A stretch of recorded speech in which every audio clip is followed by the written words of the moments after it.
what it costs. Yeah, I hit the ground and it go off. Yeah, hit the ground and it go off. Yeah, run it. Ooh, I really feel it's my time, think it's my year. Yeah, I really feel it's my time, think it's my year. Yeah, I really feel it's my time, think it's my year. Yeah, I really feel it's my time, think it's my pen ready. Used to hold myself back, my self-esteem damn bad. Gotta keep on chugging, ran through everything in front of me. Might smoke bed heavy, got a whole agenda. Can't aspire to get ahead, so bump that, it's no surrender. Got a dollar flipped up, I'm trying to get it in FT to get them when they're in hand and crypto. Learn how to fix that. I don't really hold out of books, but I'ma learn how to fix that. Some opportunities are never come unless you paying attention, so no, I can't miss that. Moving, MVP, I got the record, I might have to prove something. Big jumper worthy, they gon' have to retire my jersey early. Whole crew coming, had to work something, cause I had nothing in my pocket. Yeah, I did all that. Big plans, partners trying to make profits. Yeah, I did all that. Work, sweat, and tears breaking, even no ends. Yeah, I did all that. Had to make it happen. Putting hours in my practice, I did all that. Yeah, I can't take no loss. Yeah, I don't even know what it costs. I hit the ground and it go off. Yeah, hit the ground and it go off. Yeah, I can't take no loss. Yeah, I don't even know what it costs. Yeah, I hit the ground and it go off. Yeah, hit the ground and it go off. Yeah, run it. Ooh, I really feel it's my time, think it's my year. Yeah, I really feel it's my time, think it's my year. Yeah, I really feel it's my time, think it's my year. Yeah, I really feel it's my time, think it's my big dog, walking big talk, young veteran, living legend, bet I'm better than them. This is my ship, I'm a jacket like Letterman. Y'all better not let them in, they gon' rotate this, so I keep the pedaling. Started a chain, the cycle is heaven sent. This is from God, but I'm not your reverend, not in the pulpit. I'm a pit bull in this element, yeah. Said you gon' pull up, then settle it, yeah. I've been married to this hustle, this is my ring, watch out step in it, yeah. And I ain't even got a yard, but I'ma get it here. Watch out touchdown, pulling plans out the clutch. Everybody getting crushed, the cut down is for us now. Have to work something, cause I had nothing in my pocket, yeah, I did all that. Big plans, partners trying to make profits, yeah, I did all that. Work, sweat, and tears breaking, even no ends, yeah, I did all that. Had to make it happen, putting hours in my practice, I did all that. Yeah, I can't take no loss, yeah, I don't even know what it costs. I hit the ground and it go off, yeah, hit the ground and it go off, yeah, I can't take no loss, yeah, I don't even know what it costs. Yeah, I hit the ground and it go off, yeah, hit the ground and it go off, yeah, run it. Ooh, I really feel it's my time, think it's my year. Yeah, I really feel it's my time, think it's my year. Yeah, I really feel it's my time, think it's my year. Yeah, I really feel it's my time, think it's my. Yeah.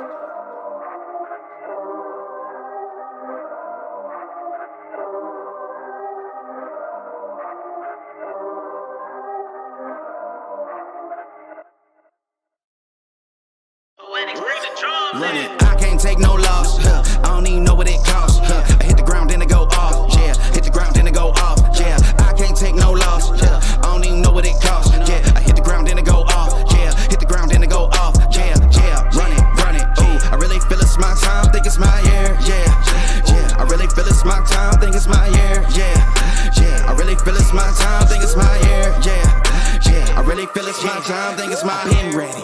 Used to hold myself back, my self-esteem damn bad. Gotta keep on chugging, ran through everything in front of me. Might smoke bed heavy, got a whole agenda. Can't aspire to get ahead, so bump that, it's no surrender. Got a dollar flipped up, I'm trying to get it in FT to get them when they're in hand and crypto. Learn how to fix that. I don't really hold out of books, but I'ma learn how to fix that. Some opportunities are never come unless you paying attention, so no, I can't miss that. Moving, MVP, I got the record, I might have to prove something. Big jumper worthy, they gon' have to retire my jersey early. Whole crew coming, had to work something, cause I had nothing in my pocket, yeah, I did all that. Big plans, partners trying to make profits, yeah, I did all that. Work, sweat, and tears breaking, even no ends, yeah, I did all that. Had to make it happen, putting hours in my practice, I did all that. Yeah, I can't take no loss, yeah, I don't even know what it costs. I hit the ground and it go off, yeah, hit the ground. Welcome back to the Angry Man Podcast with Jason and Greg. He is Jason, the chosen one. I am Greg, a legend in my own mind. Jay, what's going on with you, fam? Chilling, man. I feel good. I stayed up late to watch a fight, and I'm okay with that. Yeah, you didn't go to sleep? I traumatized last time. Okay, just making sure you didn't get sleepy, is what you're saying. Yeah, man, I wasn't sleepy at all. I mean, whole card, it was a great night of boxing. How about you? Man, I watched some Seminoles go 12-0. You know what I'm saying? So, it was a good night. Unfortunately, and I want to start off by apologizing because we were supposed to go live last night for the fight. And by the time Jason and I even got into a position where we could go live, it was all like the main event card was already going to start, right? So yeah, we decided not to go live. So that's my bad. I want to apologize to you guys for that. But you know what? Salute the What's Showtime pay-per-view for actually starting the fights on time and early, where we ain't up till 3 a.m. trying to wait for the main event to happen. Yeah, Salute them. yeah. Because So that's what was off. Yeah, we thought it was going to start at 12. So 10:45 would have been a perfect time. But because things got started earlier, it didn't work for whatever reason, So it is what it is. Yeah. And let's start off by giving shout outs to the people that support the channel. First and foremost, Rock Dog Interactive. Rock Dog, if you guys need anything in regards to web design, logo design, really anything technical relative to the web, I just feel like Rock Dog Interactive can serve you. They help us out so much with everything that you see here from a production standpoint relative to AM Sports Media. So go check out Rock Dog Interactive. Black Father Figures, that's the League of Legacies. I still haven't seen a league in so long. I got to reach out to him to make sure that he is still good. But the League of Legacies, Black Father Figures, he is doing wonderful work out there in the community. So I want to salute him. And then the Dodge Vodka, the best tasting vodka that's out there, black owned, ladies and gentlemen, based out of Jacksonville, Florida. You can find it in select stores in Florida, or you can go online and order Nadaj Vodka. Great kiwi taste, triple distilled. Again, one of the best vodkas out there. And then finally, our last sponsor, Prime Energy Drink. If you guys aren't aware, we are now officially sponsored by Prime, and we and Terrence Crawford are stablemates. We love you, bud. No, I'm just kidding. I'm drinking Prime. I'm drinking it, but we definitely are not stablemates. All right. So Jay, let's hop into it, bruh. Yeah, well, I mean, let's go ahead and hop into what's fresh on everybody's minds, the card that happened last night. I mean, it was a hell of a fight card. AJ said fell for that. I'm joking, guys. I'm joking. I wish we were sponsored by Prime, but unfortunately, we're not. Hey, and we'll be able to meet up with Bud and talk to him. But anyway, last night of Showtime pay-per-view boxing in the record books, done deal. They got one more card that's not pay-per-view. I know you didn't get to see all the fights. I'll pretty much watch all the pay-per-view fights on there from Sabrina Matias. Hector Garcia versus Lamont Roach was a good fight as well. The co-main, Charlo versus Jose Benavidez Jr. And, of course, the main event, David Benavidez versus Demetrius Andrade. So let's start there. Man, Charlo came out with a nice little jab. Bando say I don't want to hear nothing about the snack program. Hey Bando, so I'll go ahead and hop into about the snack program right now. See what had happened was Boo Boo said that was his secret sauce. What he didn't know, Victor Conte had given him the whack stuff. He didn't give him the prime, the premium. He gave him the regular, the stuff you get at Dollar Tree, the knockoff version. He didn't give him that Terrence Crawford special premium sauce. No, I'm kidding. We don't believe Bud was on PADs or anything like that with snack or anything like that. But anyway, back to Jamal.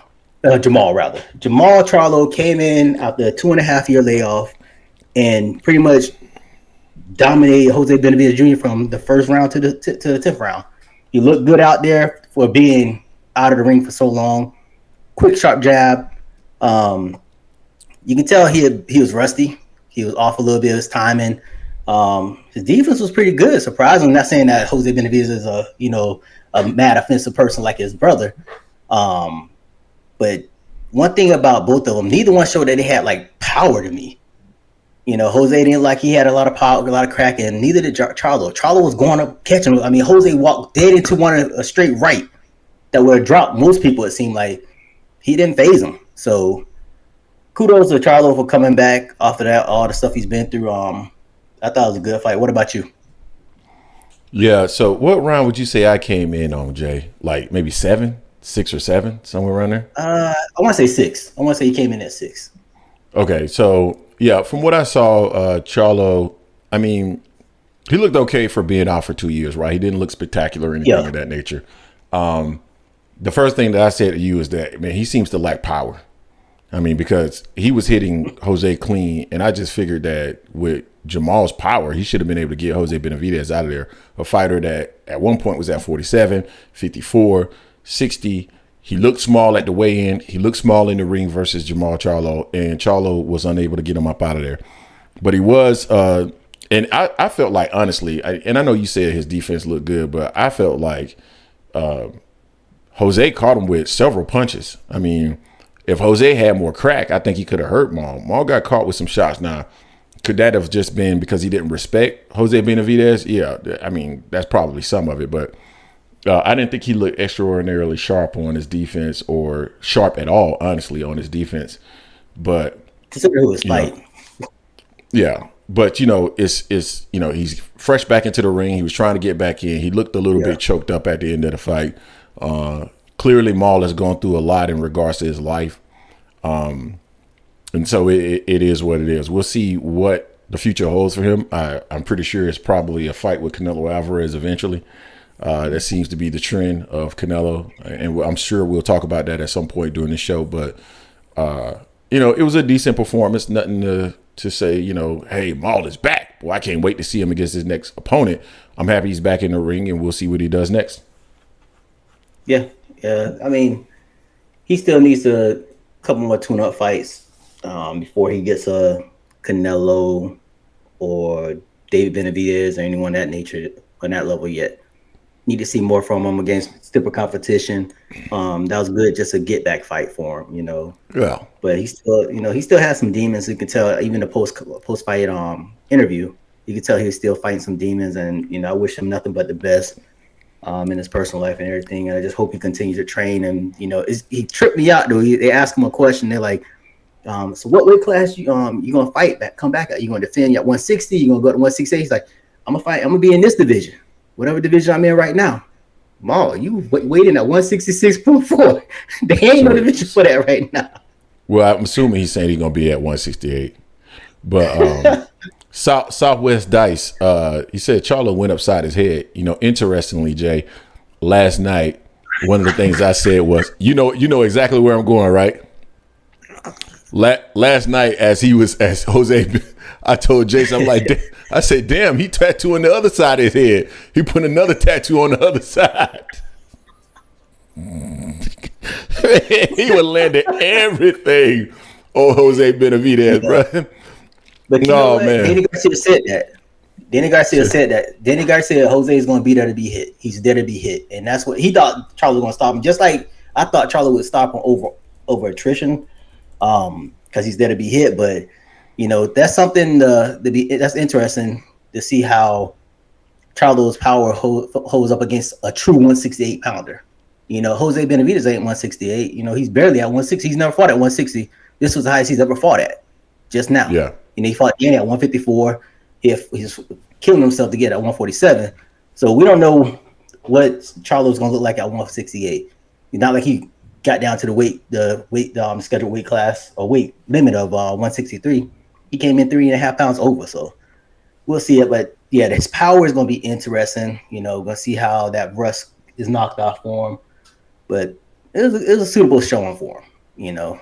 Suitable showing. I'm glad I didn't take the bet. I almost made a bet and just said, you know what, I'll bet on Jose Benavidez because it would give me, I think it was like 3-1 or something like that. But I was like, nah, save my little money. not once did I waver in that fight. AJ said, would you guys say Canelo kind of holding up the 168-pound division? Absolutely, he's absolutely holding it up.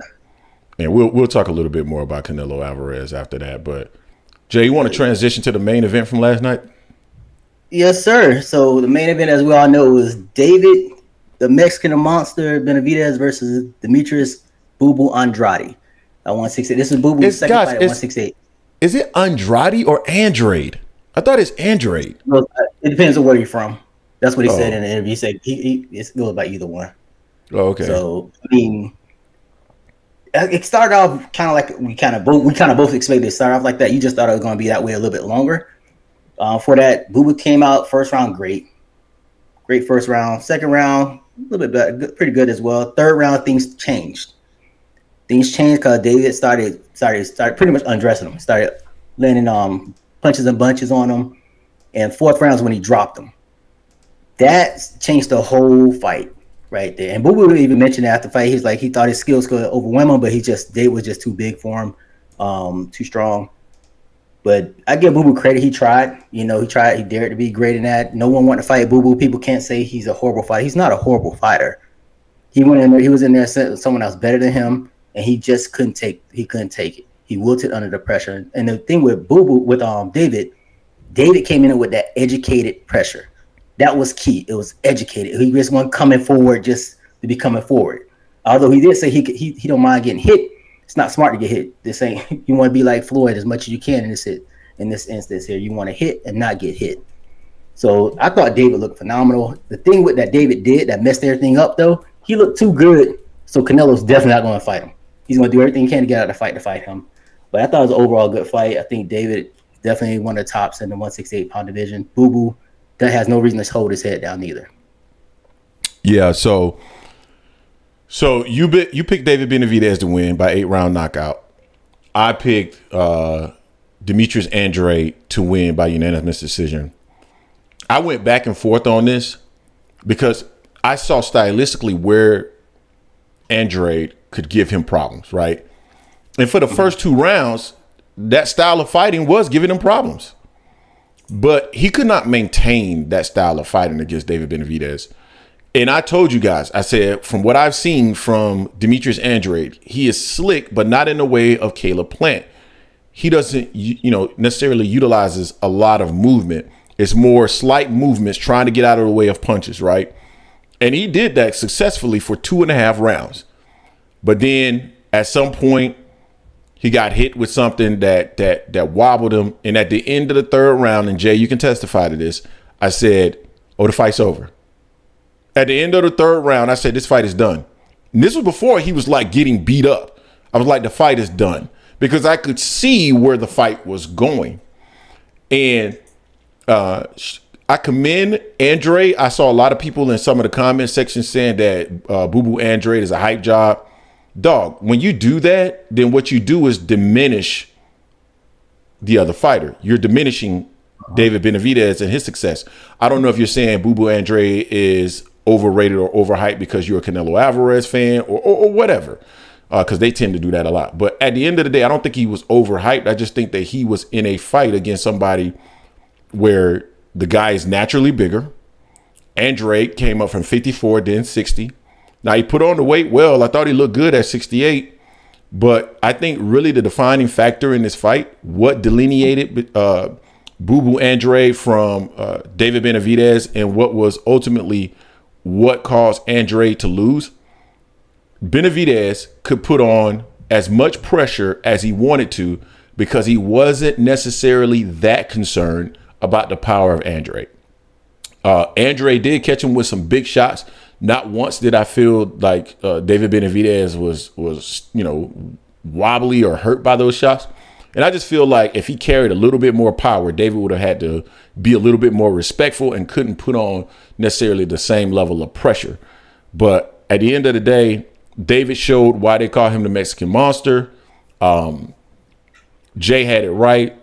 Like I said before, I wavered back and forth between the two. Ultimately, what made me make my decision was the fact that I saw what Demetrius Andrade was going to bring, and it concerned me that David Benavidez kept saying that, he's like Caleb Plant, and I know he wasn't. So, but at the end of the day, again, David put on a spectacular performance, got him up out of there in 6 rounds, and we'll see what happens with Boo Boo moving forward. But, I don't know where Andrade goes from here, honestly. I mean, at 168, who's he going to fight? I mean, they may put him in the ring with somebody like Morrell, but I don't know if he'll take that fight. He's not going to get any other, big paydays or anything like that. And he didn't have a strong enough showing to demand for him to be in the ring with, another big name at, 168. But it's not like there's a whole lot of big names at 68 either. So, maybe a Caleb Plant fight could work for him. Maybe a fight against Maul could work for him. I don't know. But it was interesting, Maul's breakdown of the fight, because he wasn't, quote unquote, really impressed by David Benavidez and his performance, felt that Andrade basically fought the wrong fight. And Andrade, I didn't think he fought the wrong fight. Well, he stood there in front of him for a little bit too long. I think he should have been a little bit more active to help offset some of the power. But he tried to push him back some. He tried to tie him up some, but it just didn't work. Yeah. Also, there's rumors that well, it wasn't rumors, but Boo Boo came out saying that he had a secret, which was Victor Conti in the snack program. So I saw some tweets out there saying that Andrade rehydrated to 190 last night. 190. Who did? That's definitely a nice benefit. Boo Boo. That's what was out there saying that Boo Boo rehydrated to 190. That's not beneficial for him. For him to be able to continue doing what he was doing the first 2 rounds. In the third round, I think it was. That's when Boo Boo got caught with a body shot. I think the second round, it was ending the second round or middle of the third round when he got caught a body shot, and that definitely depleted his gas tank even more. And then the fourth round is when he got caught and dropped, and that was after that it was a wrap. He got caught and it was done. But for him, I think Boo Boo still he's definitely a slick fighter. I think he can still hang with some of the other fighters there. I know this was his first chance on pay-per-view. This is his first chance in 15 years, being a 15-year pro. It's his first time being on pay-per-view. I don't think he squandered anything else. It wasn't a horrible showing for him. But to your point, if you talk bad about Boo Boo's showing, then you're going to say David didn't do anything either. So it was good enough showing for me for Boo Boo. I'll watch him again. I'll watch him again. But I'll watch him. You won't be also. Yeah. Also, you got to give David credit because a lot of stuff that Boo Boo was doing in the first 2 rounds, David was blocking a lot of those shots. David's defense was a lot more improved until, like I told you when we were watching, once he gets someone hurt, he just throws those punches, but he can get lackadaisical and get caught. He got caught, and we were like, oh. And David got caught. Then he's like, okay, let me tie my defense back up. So it was a good fight last night.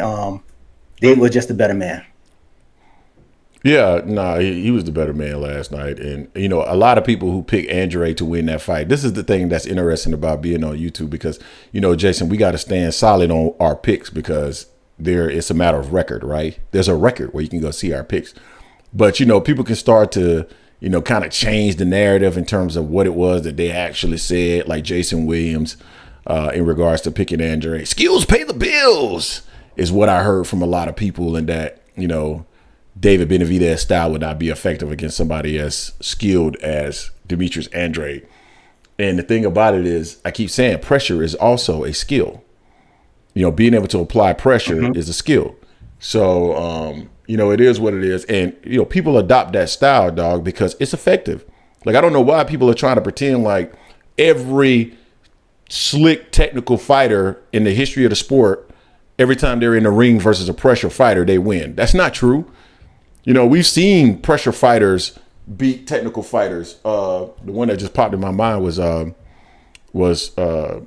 Chavez versus Meldrick Taylor. Remember that one? Pressure can beat being a technical fighter. And really, when you see that, because, man, honestly, I would say probably more often than not, the pressure beats the technical fighter. There should be more of an appreciation. Well, it depends on what pressure fighter is. You got to be a really, really good pressure fighter. But, man, more appreciation should be given to Floyd Mayweather and the fact that really pressuring Floyd didn't work. Because Floyd could literally fight you right from the pocket, and you could pressure all day long and just miss and miss and miss and miss and miss. And he wasn't using a whole lot of movement or energy in order to evade your shots. That's just how good Floyd was. So just seeing a fight like that last night, man, it just you got to appreciate it, man, because, not Floyd, a Floyd Mayweather at 168, keeping his proportions the same. I mean, he destroys Benavidez. He destroys that style. He literally destroys that style. But anyway, Floyd's definitely a unicorn the way he is. Yeah. Highly different from Floyd with that. Yeah. But what else we got on that? I mean, I know you didn't watch it, but the 140 pound division was put on notice. Matias, he's a savage. When you get a chance and you watch that fight, he's a savage. The thing with him though, he takes shots just to taste your power on there. Once he realizes you really can't hurt him, he just goes to put you up out of like the Terminator, because that's what he did last night. dude was tough. He came in there throwing punches hard as hell in the first 2 rounds, and he was still trying to throw some more, but he made him retire on the stool. That's the Matias is the real deal at 140. I saw him before. I saw one of his previous fights. I was like, okay, he can fight. Thought he still got hit too much, but dude is a savage in there. At 140, it's going to be hard for Tio. Who else? The winner, Devin and Regis. And who else is in there? Who else? The other champion? Not counting Rolly on that one, but yeah, that's going to be tough in the fight. Beat him. I mean, that kid, he's a savage. He called out Tio. He called out Devin. He called out Tank. He called out all them guys. And they're gonna have to fight him too, dog. Like I'm sick of this kind of stuff. You got to fight that dude, man. I'm not trying to hear he doesn't have a name. Somebody gonna have to step up and fight him. And I think that's part of the issue with boxing today. Boxers are, and don't get me wrong, you guys have heard me say this on multiple occasions. Fights do need to marinate so that you can make the most revenue, right? I have no problems with that. If Teofimo says, man, I'll fight him, but goodness gracious, nobody knows the guy. Like, we got to build his profile up before I fight him. I can understand that, right? No problem with that. And that's part of the issue, because some of these promoters and other entities and managers that are associated with these boxers do not know how to build up a star. And because of that, they're doing a disservice to their fighter. So I can get that, right? I understand that. But man, at some point you got to fight a guy, right? You can't go, be in a division the whole time. You got a guy that looks like a monster there and you're saying, no, I'm not going to fight him. Like, come on, guys. Like, at some point you got to fight these guys. So if you build your brand up and you can make a certain amount of money without, necessarily having that partner or whatever, then fight these guys so that the sport can become more interesting, because right now there's just too many opportunities for fighters to avoid and evade other fighters. Tio called out Tank and Bud. He's a menace in that ring. For to fight him, like someone said, and you can't just stand right in front of him. You can't do rock him and sock him type fighting with him. You got to box him. You got to be smart in there with him. And that's what's going to take to beat him. You're not going to just go toe to toe and just back and forth like that. That's just going to lead to your demise sooner or later. And he's gotten rid of every fighter he's fought. He's knocked out. The person that beat him, he got a rematch with him, knock that dude out as well. So I mean, the 140-pound division looking good. I know Regis did tweet that he would fight him, but Regis got to get past Devin on December 9th, first and foremost. That's what Regis got to do first.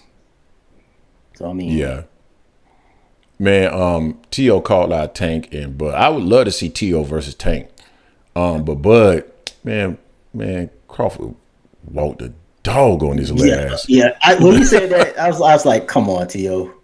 Man, he gonna get your ass dog walked. You better leave Crawford alone. Let's pause real quick.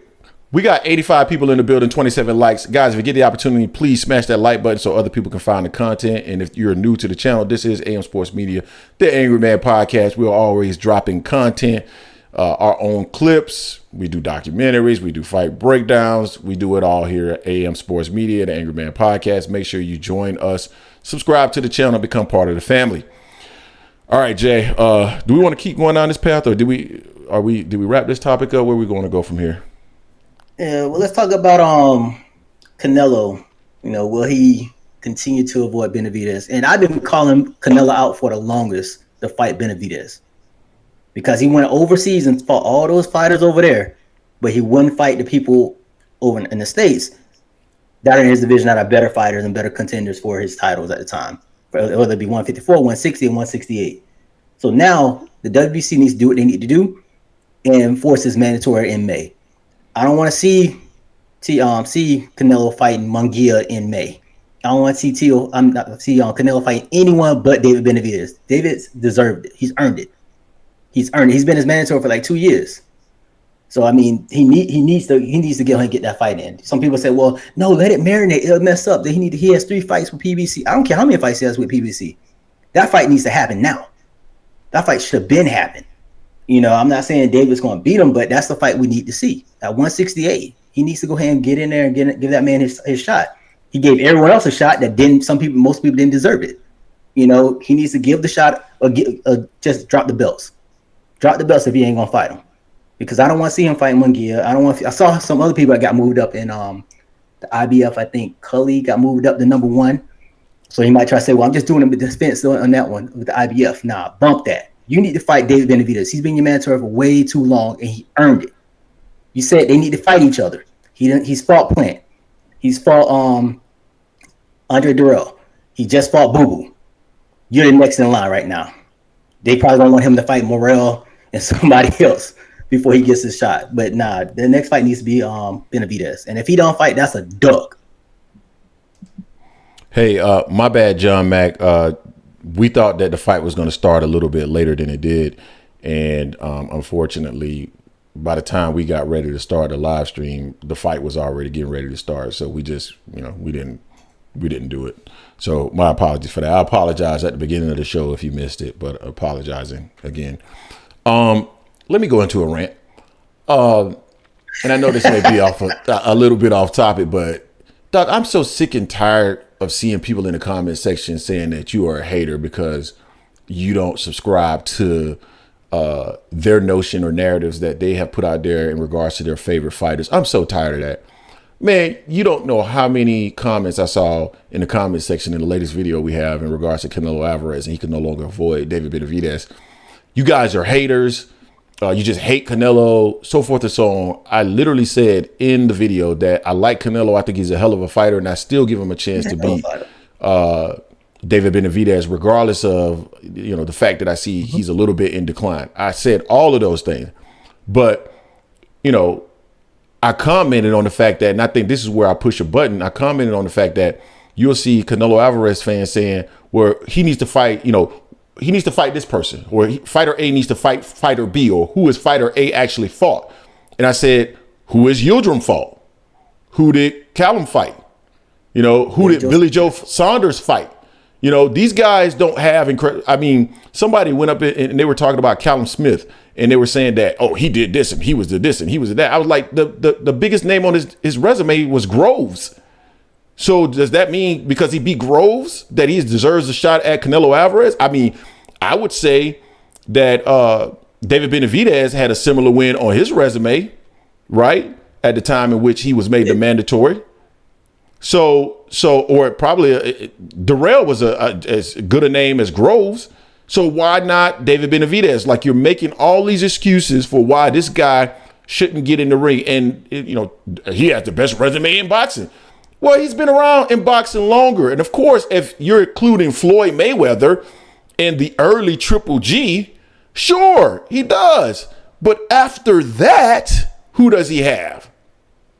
Bivol, but Bivol beat him.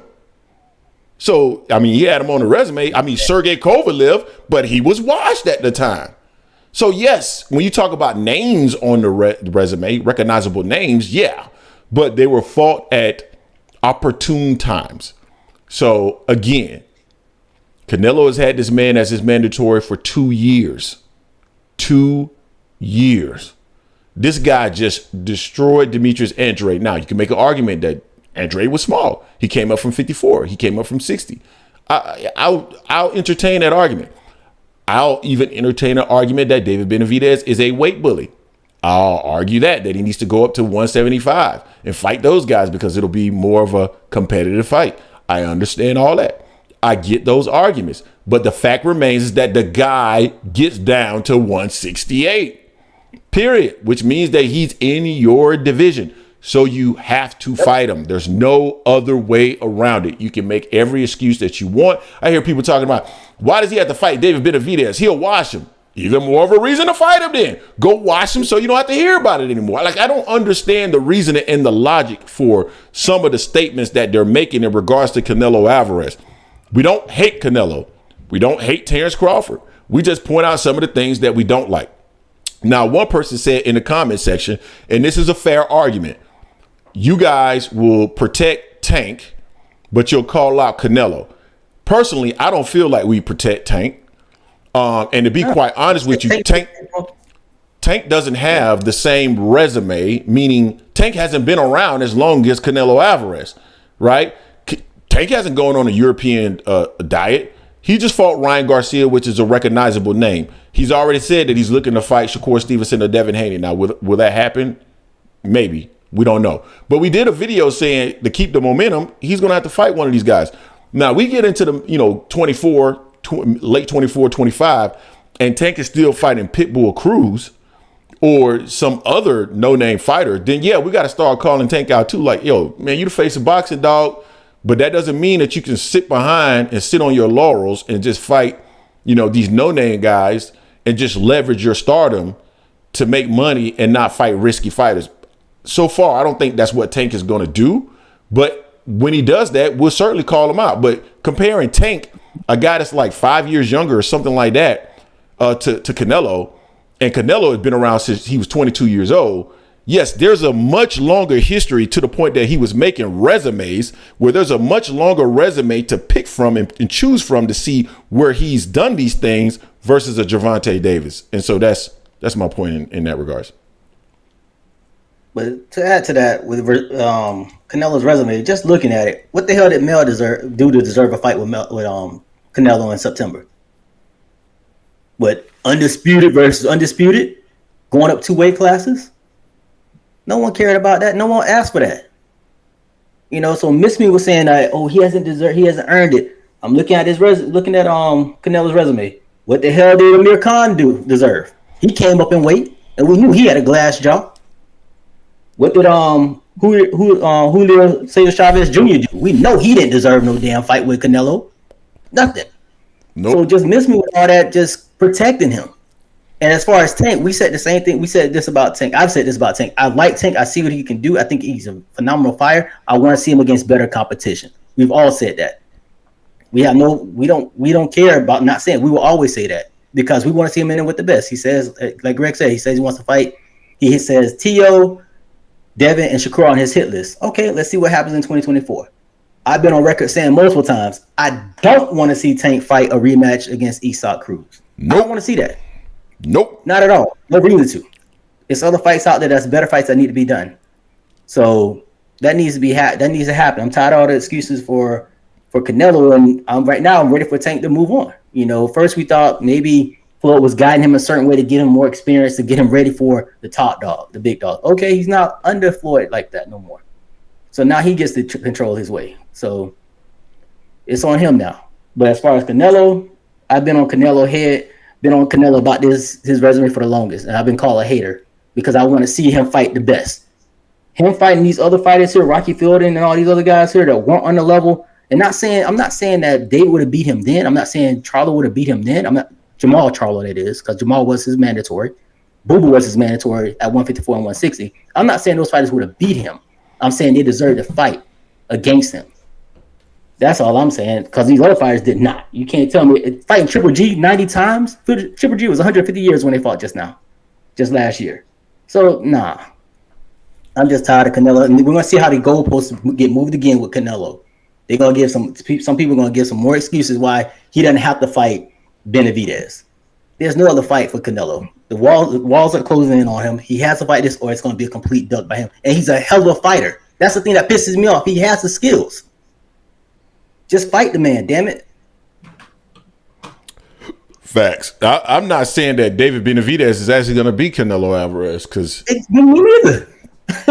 I don't know if he is. Canelo is actually, man. Canelo is a really good fighter, dog. Like, you can't take anything away from him. He learned a lot after that Floyd Mayweather fight. He was a really good fighter. So, and I think he's on the decline. I still want to say that I think he's on the decline, but he's still a really good fighter. And I think he can attack Benavidez in a way that maybe other fighters cannot. So it's not a foregone conclusion that David Benavidez beats Canelo Alvarez. But hell, man, that's why they fight the fights, dog. Like, I can say and think whatever the hell I want to say and think. And so, like, all of us can. But you never know, man. You don't know who's going to win these fights until they actually get in the ring. That's why they fight the fights. I mean, if we're just going to judge every fight by, the resumes and what's on paper, then why fight the fights, right? We know that when they actually fight the fights or play the games, things can play out in a much different way. So I'm just interested in seeing Canelo get in the ring with somebody that has a pulse. Bivol gave him some work, and I just want to see him in the ring with some of those guys, and he's holding up that division. I don't want to, he got all the belts. Strip him, get him up out of there, man. Like, I don't want to, and you know what, too, Jay? I think it's damaging his brand because he doesn't feel like the same draw that he was a few years ago, right? I think the Zone lost money on him. I think the PBC didn't probably make any money on the fight with him, with Maul, just based off of the pay-per-view. I mean, Mel, with the pay-per-view numbers. So, I mean, I don't think he's the draw that he used to be. Now, 650,000 pay-per-view buys is still a pretty good draw, considering, general boxing fans don't really know Mel. But, I mean, so it's still he's still the draw, if you will. We'll see what Tank does in his next fight. But, yeah, man, I mean, he got to step it up. Bruce Gass is in the building. Salute. Yeah, a King of 47. Man, he fight Berlango. Oh my gosh. I mean, it's rumors saying that he's gonna fight Munguia. What the hell has Munguia done? Tell me, what has he done? He actually already lost his last fight against Derevchenko. So what has Munguia done to deserve a fight with Canelo? Not a damn thing. Not a damn thing. Nothing. It just bothers me when fighters I see that have the skills do not fight the best fighters in their divisions when they just skirt around it. That just bothers the hell out of me. It does. So Jay, you want to go? What's the next topic, man? Oh, let me do this while we're at it. We got 86 people in the building, 42 likes. If you get the opportunity, guys, smash the like button. It's free. It's no money to smash that like button. Hit that like button for us, guys. Just take the time, 1 second, hit that like button for us very quickly so other people can find the content. Also, this is AM Sports Media, the Angry Man Podcast. If you're new to the channel, we are always dropping boxing-related content. We also drop other sports-related content as well, depending on what it is. We try to serve the people that watch the channel. So if you are new here, hit that subscribe button, become a part of the family. AM Sports Media, you won't regret it. All right, Jay. So what else do we have? Yeah, so going along the lines, with Canelo, who he fought, let's talk about Mel. So Jermall Charlo has vacated his IBF title. So he's not going to fight his mandatory. I'm not going to say the guy's name because I can't pronounce his name. I know you can. You were doing a good job the other day off camera. He was saying it's now Bakaram. I said, God damn. Now you don't want to say it? So I mean, for one, with Mel vacating, not doing his mandatory, he's down to 2 belts. So I mean, that fight with Bud and him has already been killed after his lackluster performance against Canelo. Yeah, that's dead. And Bud said now he don't want to fight him. He wants to build a legacy. Bud mentioned some other stuff. We'll probably get into that later on. Yeah. But if I'm Bud, I'm not fighting him either. But him vacating the IBF title, I think that's the best thing for the division. It helps the business move, as he said he pretty much won't go and defend it. I wouldn't be surprised if he gets stripped of the other 2 titles because he has the WBA and the WBO, if I'm not mistaken. Still. So yeah, to me it was gonna happen. It needed to happen. IBF ain't no joke. If you got a belt and you ain't defending, they're gonna take it from you. That's one thing about the IBF. I just need all the other sanctioned bodies to follow suit, specifically the WBC with Canelo and Benavidez. But yeah, what's your thoughts on Mel vacating the IBF? Man, Mel got a big payday. Does Mel still want to fight? I think Mel is basically on the same path as Terrence Crawford. Well, I take that back. I think Terrence Crawford is fighting for big paydays, but also legacy. I think Mel may be just fighting for big paydays now. I think,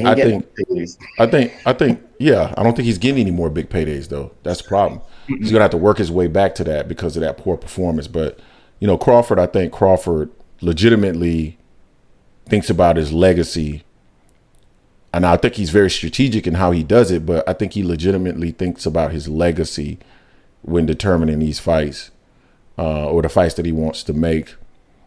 And Mel, I just think Mel's in a position right now where he's comfortable, got a beautiful home out there in Houston, got a beautiful family out there. I'm just questioning whether or not he really wants to fight like that anymore. He could have defended that title, could have told Terrence Crawford, hey, why don't you go fight Tim Tszyu? Because there is some interest from what I've heard And I think Jake mentioned this while he was on our show. At least he mentioned he believes that there's a possibility of this. But we had Crawford's cousin on, and Crawford's cousin mentioned that he thought that there was a possibility that Crawford would be interested in fighting Tim Tszyu. And then maybe somehow you can build back up to a undisputed fight with Terrence Crawford in the event that he can beat Errol Spence in a rematch. Yeah, but just dropping the belt, like, why would Terrence Crawford fight you now? Your name value alone isn't enough. It just simply isn't. You didn't increase your brand. Actually, I would say you damaged the Lions Only brand by your performance with Canelo Alvarez. So I'm surprised he allowed himself to get, or he vacated the belt. Some people want us to say he got stripped, but I mean, whatever. If he got stripped, then he got stripped. That's fine too. But at the end of the day, I don't know where Mel's head is and where he's going from here. So we'll see. Yeah, Mel, I mean, after that. Edward Torres, hold up. Let me address what Edward Torres said. I'm turning on Mel. See, this is where it's interesting, because if we salute fighters, if we say a lot of nice things about fighters, then we don't criticize fighters. Then those same fighters, when we criticize those fighters, then they say we turned on the fighters. Like, which is it, man? Like, which is it? Like, we say what we believe. Sometimes it's going to be praise. Sometimes it's going to be criticism. It doesn't mean we're turning on him. I'm questioning whether or not he has the desire to still fight. I think Edward just poking at you, man. He said, Mel, the truth. He know damn well he ain't. Right now, I mean, the thing with Mel, we gave Mel all the credit in the world for being undisputed at 154. He went and took those straps from the fighters that had him. He did what he had to do to be undisputed.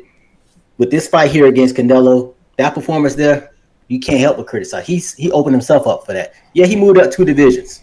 Agreed. But the way he fought, nah. Then don't move up 2 divisions then. If you're going to fight like that, don't move up 2 divisions. Don't move up 2 divisions, because I don't want to hear, he moved up 2 divisions, though. What you expect? Then don't move up 2 divisions. Like, we don't want to see that performance.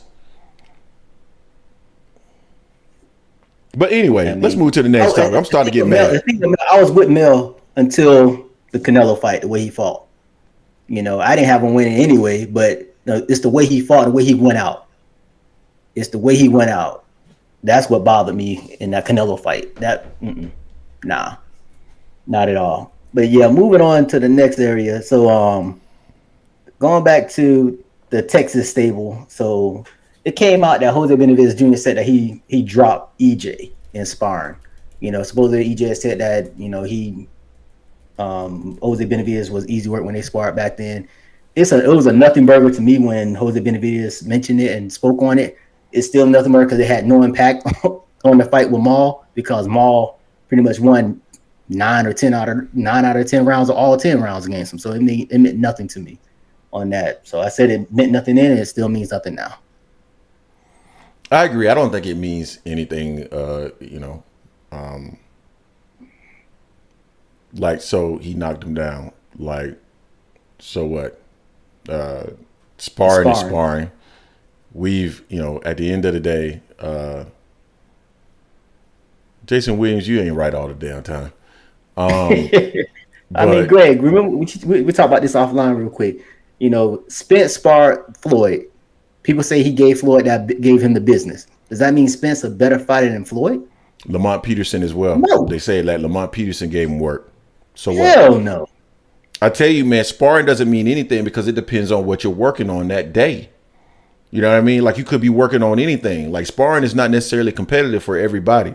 So all these sparring wars, man, sparring don't mean shit. You got on headgear, you got on big ass gloves. It doesn't mean anything. Salute to the Keggy. What's going on, fam? It doesn't mean anything in reality. So, I mean, I think he was promoting in hopes that, if Spence were to move up to 160, he'd get the opportunity to fight him, put some stuff out there. I don't think he can beat Spence. I think Spence beats the brakes off him too. He beats the brakes off him. Man, Spence, we have been downgrading Spence because of that performance. Let's take everything out of it, right? Let's say let's say there's no excuses. Spence was not dehydrated. Spence did not have a rib injury. Spence lost to what most people consider the pound for pound best fighter in the world and a guy that's looking like a generational talent at the moment, right? So just because he lost to him doesn't mean that any of these other guys are going to beat him. Like even Bomac was talking about Spence the other day, and he mentioned that he thinks that Spence washes Tim Tszyu. Say he'll wash both of them. He and Terrence Crawford wash him. So, dog, he just went against a guy that's a special fighter and a guy that had been thinking about him and preparing for him for 5 years. So David Benavidez is not the guy that's going to beat somebody like an Errol Spence. Now Spence is going to have to come back and show that he's not. Spence needs to get his ass in the gym, period. Because the level, and this is, you about to hear a criticism about Errol Spence. Errol Spence was on ES News saying that if he can't get ready in 9 or 10 weeks, then, it shouldn't matter, yada, yada, yada. Clearly, that's not true. Being active makes you sharp. And just because you go and do a 8, 9, 10 week camp is not necessarily enough time for you to sharpen up all of your tools in your tool belt. It's just that simple, because Spence was not sharp. He needs to fight more often, and he needs to be living in the gym right now, sharpening all those tools. Now, I did an interview with Tay Jones, and it's probably going to be something that we release at some point, but he actually highlighted some very interesting things that could occur in the rematch and why Spence lost the first fight. And it's stuff that I had seen as well, but I'll release that at some point. But I know I've gotten all off topic, Jay. That's what I do. So now you can bring me and reel me back in. You know what? You acting like Floyd Mayweather. I go, because I be thinking all the that's what Floyd does. He goes all over the place. But nah, it's all good. Fuck you. So took a while. Angry Man Greg. Hey Jerry, he might be here for you. Angry Man Greg might be ready for you. I think it's that prime shit that he drinking. Nope. Jerry ain't getting my blood pressure up today. I'm not allowing anybody to get my blood pressure up. Jerry, you talking to Jason today. I'm having a good day today. I don't want my blood pressure up. I'm not going to allow you to piss me off. All right. That's your day. And fuck. Okay. Let me. Hey, Jerry, I'm getting the prime for you. Got him. All right. Hey, oh, damn. You drinking the bud juice, Greg. Yeah, man. They say you drinking bud juice. We stable mates. JD said, why you lying, Greg? The mic check. What's going on, fam? Don't start that shit, all things, man. You gonna get my blood pressure up, man. Don't start that shit, man. Damn it. It's a nice day, man. Don't start that shit. Anyway, he threw me all off with that one, man. Brian S., we talked about that earlier, but Boo Boo did look gassed. He did start looking tired after the third round. He looked gassed very quickly. But yeah, we already talked about that, Brian.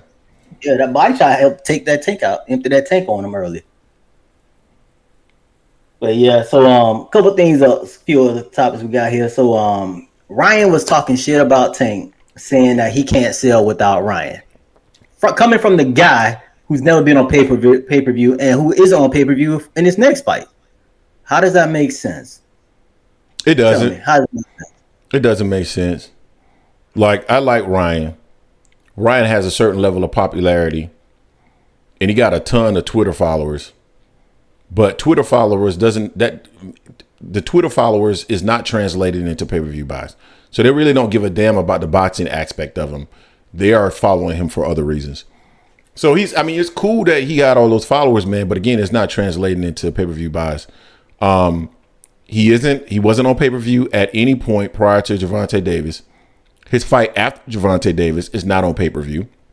And DAZN does have the capabilities of having a pay-per-view show for those individuals who don't have DAZN, like us. We don't just subscribe to DAZN like that. So there's opportunity there, and they are not putting him on pay-per-view for a reason, because he's not selling. So to make that statement is dumb. Now, Tank, it's not like he was just on fire, but like, dude, you got to think about it. In the overall landscape of boxing, it is not like most times cats are doing like your standard pay-per-view, like guys who are, you know, quote unquote pay-per-view stars. They're doing 200,000 to 300,000 pay-per-view buys. You know, you would have guys like Floyd and Manny that would do, you know, 800, a million, but that was never the norm in boxing. Only your top guys, your Floyds, your Mannys, your Mike Tysons, your Oscar De La Hoyas, those were the only guys that were doing million pay-per-view buys. Your other standard stars in boxing, without being tied to those names, they did not do those kind of pay-per-view numbers. So Tank, for any standard, is probably a pay-per-view star doing what he was doing. Ryan is not, considering he hadn't been on pay-per-view at all. I would say Spence is a pay-per-view star, just, you know, 300,000 pay-per-view buys. That's a lot. Maybe Terrence Crawford will be one after his fight with Errol Spence. We'll see. We got to see Terrence Crawford in a pay-per-view where he's not tied or linked to Errol Spence. But I don't know why he's trying to be critical of Gervonta Davis in regards to his pay-per-view buys. It makes no sense to me whatsoever, considering he's never sold a pay-per-view by himself. I mean, I don't get it. Yeah, and this is not to say that Tank can sell 1.2 million with anyone. We all know that to sell that much, you need the right dance partner. Absolutely. But let's not act like Tank didn't contribute to that 1.2 million.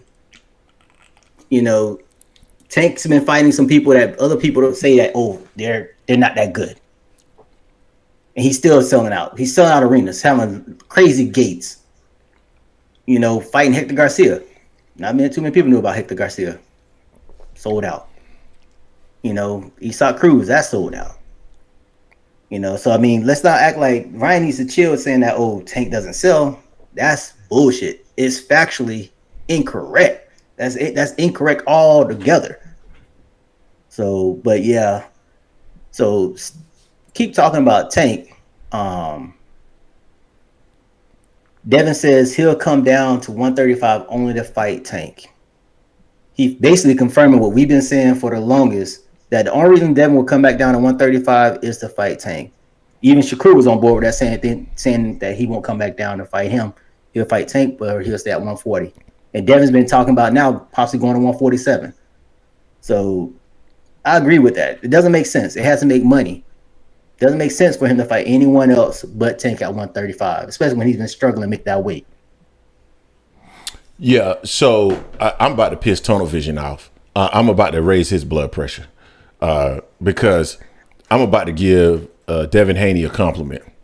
Devin Haney and his team, Bill Haney, they have been very strategic in how they're moving Devin, and it's smart.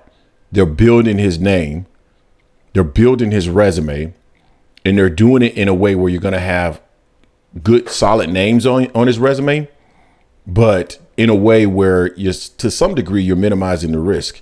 To some degree, like in their minds, I feel like they picked Regis Prograis because Regis Prograis was who they matched up the best with at 140. Now they're talking about moving up and facing Keith Thurman. Why? They said Bill Haney was talking about Blair the Flair Cobb gave them a look at 47. So I'm assuming that he's been doing some work with Blair Cobb in training, trying to see how he'll, fight at 147 and the power and just to get, acclimated with that weight. And they're thinking about like a Keith Thurman fight. Why? Because Keith Thurman is aged a little bit. Keith Thurman is a name. Devin is moving up. Keith Thurman may be willing to fight a Devin Haney with his name recognition at 147, minimizing the risk because he's not going to get in the ring with somebody like Boots or anything like that. So I just think that they are being very strategic in how they're moving him.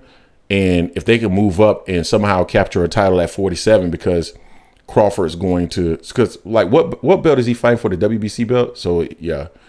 So yeah. If he can move up and maybe get one of those vacant belts once Terrence Crawford moves up and fight Errol Spence at 154 pounds, then he will have been undisputed at one weight class and simultaneously champion, if they allow him to hold on to a 135-pound strap, champion at 3 different weight classes. So they're being very strategic in how they move him to build up his resume and things of that nature. So it's slick. And, I like Devin Haney. I always have liked Devin Haney. I like Tank and I like Shakur as well. I just don't sometimes like what Shakur does on Twitter. But, it is what it is. And and we'll see what happens with Devin Haney. But I know that's all off topic in terms of Gervonta Davis and whether or not he'll move back down to 135 to fight him. I think we said that on multiple occasions, so I just decided to go in a different route. Yeah, well, since you brought up Shakur, hey, King of 47. Yeah, I mean, the snack stuff only applies to Bud because we know Bud has the true connect. You know, he got Victor Conte's personal cell phone. The other stuff, Victor Conte didn't give the real stuff to Boo Boo or Plant or anyone else. It's only Bud. Bud's the plug because they from Omaha together. So you know that's how they roll. They gotta get the prime stuff, the platinum stuff, the snack plus platinum to Bud. But now let me let y'all know we just kidding. We don't think Bud is on no PEDs or anything like that. Yeah, let's stop doing that, because what I've learned from these people that no matter when you say something, even when you say it in jest, even when you say it with a smirk on your face or a smile on your face, all they remember is that you said it. And then before you know it, they start talking about, we have been saying that he's on PEDs. So I don't even want to joke about it. You've never seen me joke about it because people take things, these folks in the comment section take things so out of context that they will just completely dismiss the fact that you said, we're just joking. No, you said it. So let's not do that no more. Yeah, well, now me and King of 47 been clowning. We've been clowning in the chat. It's all good. But about Shakur is saying that he is a one-armed man again. This injury, Bob said he had a shoulder injury. Shakur said he had a hand. Someone said Shakur had a hand injury. I'm trying to figure out which one is it. All right, T Word. I mean, T I agree, man. But man, so I really need to stay out of the comment section because I see things that are so ridiculous. I mean, so prime example, and I saw some people. I called somebody out and I put it in the community because I wanted to demonstrate, and this does tie into what we're talking about, Jay, so I don't think I'm going off on a tangent. But sure. This individual, he is so delusional that even though we showed evidence that Shakur Stevenson's hand was not injured, he got pissed off and said he was unsubscribing from the channel because he thought we were actually showing proof. He said Showbiz the adult, he showed proof. Now, this is what Showbiz the adult showed, guys. He showed CompuStat numbers from, I can't even remember what fight it was, for Shakur Stevenson versus what happened in the Edwin De Los Santos, a.k.a. James Go St. Patrick fight. And based off of the CompuStats, he concluded that he must have had a hand injury. That is so yes, the CompuStats are facts, but that's it. The rest of it was his opinion based off of the CompuStats. What we provided was audio proof where his trainer was saying that his hand is not injured, that he was between rounds asking Shakur to throw the left hand, which clearly states that his hand was not injured. Shakur Stevenson said after the fight that they were both scared, essentially, but that was not proof. That was just opinion. We just created a narrative. I'm like, what the are you talking about? Those types of people don't need to be on the channel because we're not going to pander to whatever it is that your belief is. We're going to give our opinion, and the entire channel is open for everybody to give their opinions. You can challenge us as much as you want to. It's not like we're freaking experts, like we know everything boxing. We don't. So, but that right there was ridiculous. Shakur Stevenson's hand is not injured. If he was a one-handed bandit, it was because he chose not to throw the left hand. You know what I'm saying? Like, yeah, you won the fight controlling it with just your right hand. And some people don't think you won the fight. And staying at distance, but you weren't fighting. You didn't fight with one hand because your hand was hurt. Your trainer said your hand was hurt, and some people were saying, "Oh, the trainer's not going to admit that the hand was." Why would he say that the hand is not hurt in the middle of the fight? So you think the announcers are going to run over there and tell James Go St. Patrick's corner that his hand is hurt? No, they're not. They're not in the middle of the fight going to go over there and tell him. There's no way that corner is going to find out that his hand is hurt. And then you just heard the commentary. So, guys, he wasn't hurt. I get it. You're a Shakur Stevenson fan. Shakur just needs to stop. Stop talking. Dude, just say, it wasn't a great performance. I'll do better next time. Move on. But the more he talks, the worse he looks. And oh, by the way, that one TikTok that Ryan Garcia posted, hilarious. Oh, absolutely hilarious. Absolutely hilarious. That was wild. But also, I mean, I don't know. It's like him and Keyshawn has stomach issues, and Shakur has hand, shoulder, pinky ring issues, all types of stuff, man. It's just, I don't know. He tummy hurt. Tummy ache. Exactly, all things. Shakur throwing his left hand could have cost his life if Edwin countered, and that's what even Tim Bradley said that of all people. I said that in the post-fight reaction. I said the reason why he wasn't throwing the left hand is because what was coming when he threw it. That's the reason why he didn't throw it. I mean, dude, it's simple. Like, we don't have to make up all these excuses. I know people are going to say that we made up excuses for Errol Spence, and maybe I'm guilty, okay? Yeah. I admit it. But, Greg. Go ahead. My bad. Go ahead. Yeah. No, go ahead. But the thing is, it's like, he said, y'all act like I was scared. I only one scared. Edwin was scared too. Yeah, exactly. You said you were scared. You're basically saying that you're saying you were scared in that fight. So, your heart pumped Kool-Aid in that fight, Kur. And for you to talk all the noise that you talk, you have to bear your cross right now, buddy. You talked all this noise. You talked this. You set this up. You know, then you released a tweet or whatever you said to your girlfriend saying, "Babe, I don't feel good." That's not going to help you, Corey. That's going to. But I'm gonna get in my bag though, and come on, man. Like, you posting, dog. Yeah. Why are you posting that, man? Who cares, man? Most guys don't. So what does that mean that you don't feel good? You didn't say, "Babe, my hand is hurt," or "I'm hurt." You said, "I don't feel good." So okay, maybe you didn't hydrate the right way. Maybe you just don't have the correct level of energy. Maybe you didn't eat a good meal, or maybe you have a lingering something nagging you. Because I think all those guys coming out of a training camp, they're going to have some kind of nagging injury or something like that. It could have meant anything. Why post it? Just stop. Greg, none of that matters anything because Alicia Baumgartner, she won her fight and fought really good in her fight and said, well, we know some other stuff came out later, but she said she was on a period and she still fought. So she can say she was on a period and fought. I don't want to hear that. My tummy hurt and stuff like that. Nah. Man, listen, I don't want to hear that. Alicia Baumgartner, she got to stop. She got to stop posting some of those pictures, dog. I really believe that she is, I think, inadvertently creating all these thirst traps, dog. Like, you can't keep creating these thirst traps. Like, I just want her to post on Twitter and don't post a picture. I don't need to see that. I don't need to be distracted. I'm on Twitter to find content, not to get distracted by your pictures. All right. Hey, Jason Williams, she said that at the end of her fight. She said that. Yeah, she did. She said that at the end of her fight. In her fight. So, ain't no excuse for Corey or that. Jason Williams, I am a family man. However, he has eyes. The operative word in there is man. And because I'm a man, I still see what I see.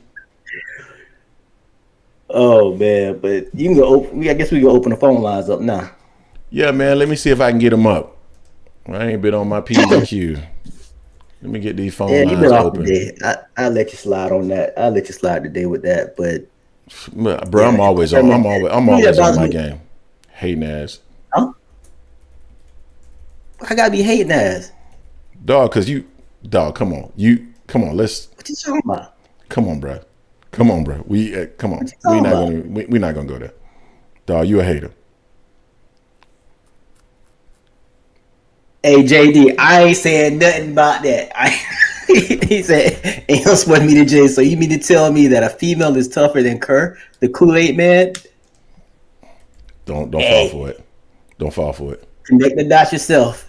Don't fall for it. I ain't going for that one. Because they gonna say we're a Shakur hating channel.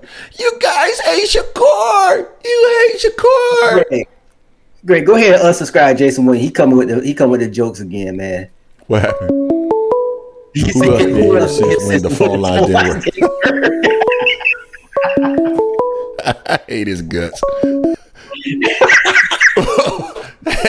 We got FSU Walt in the building, and the FSU Seminoles are 12-0. What's going on with you, Walt? What's going on, brothers? What's going on? Y'all need to leave Shakur alone, man. Y'all are hurt my stomach. I'm laughing so hard, man. Cut it out, man. His stomach hurt too. Yo, but I just wanted to talk about the Canelo thing. Get ready for the Jaime Munguia, Edward Berlanga, or Jamal fight, man. Because what Benavidez is showing that he's getting better every fight, and it's like he's not going nowhere near that. Because Bivol could beat him up. Benavidez will embarrass him. You know what I'm saying? Yeah. So, but I just want to ask y'all: did y'all see Mill City interviewing Bozy Ennis, and they brought up that thing about Devin Haney going to 147, and they asked him would he fight Devin, and yo, he held the laugh so hard, and then he just smiled and said, "It'll be a fight for as long as it lasts." You know what I'm saying? It's like, but no, I didn't see it. So my thing is with the Devin Haney thing. I don't like that because Bill's always saying that they fight the best. Why go to 147 and fight Keith Thurman? Go for a belt like you going at 140. Go right away to a belt and fight Boots. Man, Boots. You know, it's like that'll show me if Dev is this great fighter that he is. Because I watch all these other great dudes when they jump up to other weight classes, they go for the belt right away. Why? Keith Thurman brings nothing to the table. Dog, man, Boots will knock his ass all the way down to 130. He'll be a natural 130 pounder after Boots beat the shit out of him. But I agree. But Devin's biggest Boots, that's where he's gonna end up in the next year in a year. He's not gonna be at 140 long. Man, he gonna suck down. He gonna suck down to 140 until Boots is gone to 54. Ain't no way he going up there. But then if he stays at 140, he's gonna end up in there with Matias, and it's not gonna end nice for him in the Matias fight because Devin can't hurt Matias. You know, it's like he's gonna have to start doing what Canelo do, skate around the fringe, man. You know, take little nibbles at the pie. Because if he gets in there with somebody who can straight punch and can take a punch, Devin's a great fighter. But you're not gonna, when you get up against bigger dudes, be able to win with just a jab because they're just gonna walk through it. Yeah. Like you see Benavidez walking. Boo Boo hits the other dudes, he slows them down. You hit Benavidez, he keeps coming. And Matias is kind of the same type of dude. I'm not saying he's good as Benavidez. I'm saying you're not going to be able to hurt him with what Dev has. You know what I'm saying? And people keep thinking that snack is going to do something for him at 140. Devin's like Tim Bradley and Spinks. That's just his power level. You know, he's very skilled, but that's his power level. Yeah. I'm curious to see Greg, I know you were scared yesterday. Nah, man, you know what I'm saying? I wasn't scared at all, man. You know what I'm saying? I was scared. Greg, I turned the TV off a few times. I was so mad, man. Hey, I ain't gonna lie, bro. Take Rodemaker, man. Take Rodemaker, man. I like the kid. Yeah. He just they're gonna get there to the Final Four, but you know it'll be an accomplishment for me, man. Hey, hold on real quick, Walt. Hold on real quick while I insult Jason. Jason, worry about your own shitty fucking team. Don't talk about our team. Jason, okay, please don't talk about football. Jay, get into figure skating or something. You know, play hopscotch. Do something that guys that Miami fans can do. Yeah, you know what I'm saying? Get in the jump rope competition. You know what I'm saying? Do something that Miami Hurricanes can handle. Yeah, you know, do some other go out there, play hopscotch with the little ones in the back, yeah. But when you talk college football, stay away from that. Yeah, exactly. Stay in your lane, bro. Y'all have a great one, though. That first round, I can't wait to see y'all. Y'all gonna get your ass muddied. I can't. Yeah, we will. We will. Yeah, but Jay, you don't even get a chance to get muddy in the Final Four. When you guys are playing in a turquoise Hanes underwear cauliflower bowl. Exactly. No, it don't matter. If you don't win the championship, you ain't shit. So y'all gonna be sitting right with me. Shitty teams. No championships. Yeah. Nice try. Nice try. That's sad that he's mad that we making the Final Four, so it ain't good enough if we lose there. Pathetic. It's just a pathetic. It's That's pathetic. sad, Jay. It's pathetic. Jay, just man. Just stop. Get I'm gonna wear black for your team, Jamal. Pathetic. Pathetic. Appreciate right, you have a all good for one, calling y'all. in, bro. Later. All right, well. Hey, 206, give us a call back. We got 97 people in the building, 68 likes. Guys, if you get the opportunity, smash that like button so other people can find the content. Guys, it's free. All you got to do is pause and hit that like button very quickly, man, so other people can find this content. All right, let me see who calling back. 206, you in the building with the Angry Man Podcast. What's going on with you, fam? What's good with you, Jason and Greg? What's up, Band Up? You know, I'm smelling like roses coming off the Rose Bowl. Yeah, I mean, y'all doing y'all thing right now, man. Y'all gonna be ranked number 3. Yeah, and we should be number 1. Like I told you this 3 weeks ago. We should be number 1. Is there anybody on earth that outside of you that believes that Washington is better than Georgia? No, there's not. Because you want to know why? Because UW and Seattle always slept on. We have historically been slept on. That's why they took our basketball team from us. You know what I mean? Then they try to give us this hockey team to make us compensated, but we ain't gonna be compensated until we get our NBA team back, and that's gonna come next year.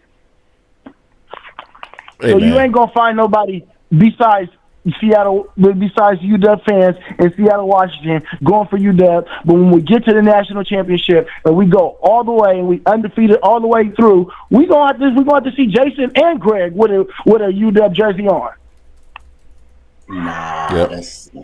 Nah, you pushing it now, Band Up. Yeah, you pushing it. I like y'all QB because he's from Tampa. He's actually from Tampa, not the Bay Area, from Tampa. Who are you talking So about? I'm cool with him. Michael Penix Jr. Who?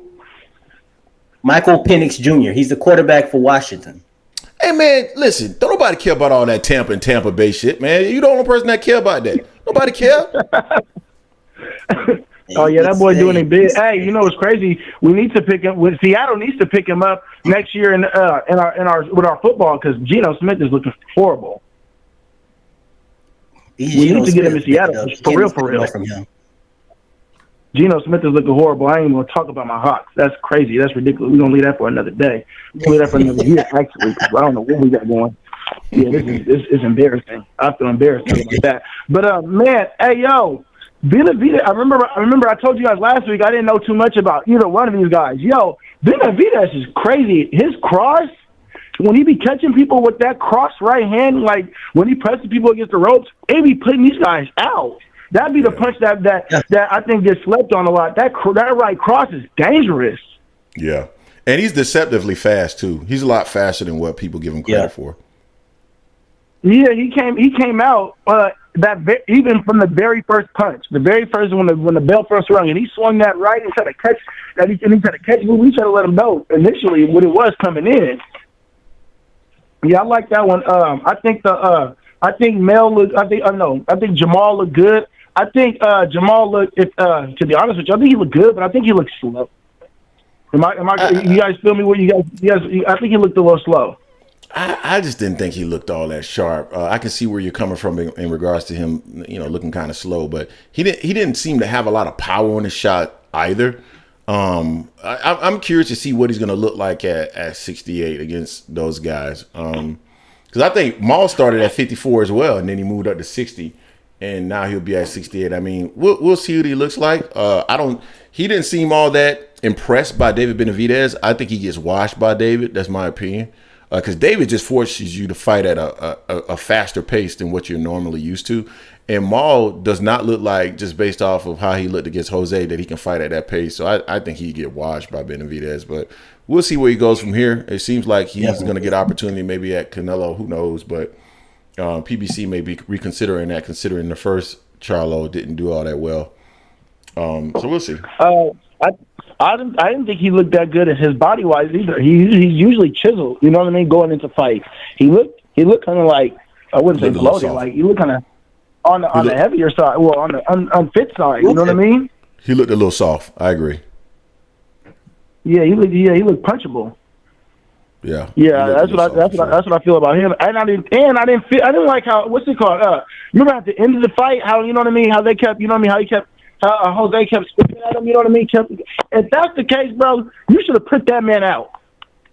You should have put that man out. He should have put that man down. If you gonna sit there and scream at him, you know what I mean, and he tried to stay in that box, that's what I kind of noticed. You know, he was kind of disengaged, in my opinion, in that last, you know what I mean, that little 10-second hoorah. When it comes to that, But yeah, for the most part, like I said, I think he looks slow. I don't want to hear nothing. I know you guys ain't the one that said it. I'm gonna say that for Manager Marty, but I don't want to hear nothing about no snack program. You know what I mean? Because you know what I mean. Clearly, the man didn't win. I don't want to hear none of that. But I'm gonna gas Marty up when I get a hold of him. You know what I mean? I'm gonna let you guys go. You know what I mean? UW in the house. You know what I mean? UW all the way. You know what I'm saying? And another thing. What's it called? If Melo runs from Benavidez, he ain't got nowhere to run but to Crawford, and he's going to lose that one. You talking about Canelo? So, yeah, he's going to Canelo. Yeah, I think Crawford need to move up and face Benavidez.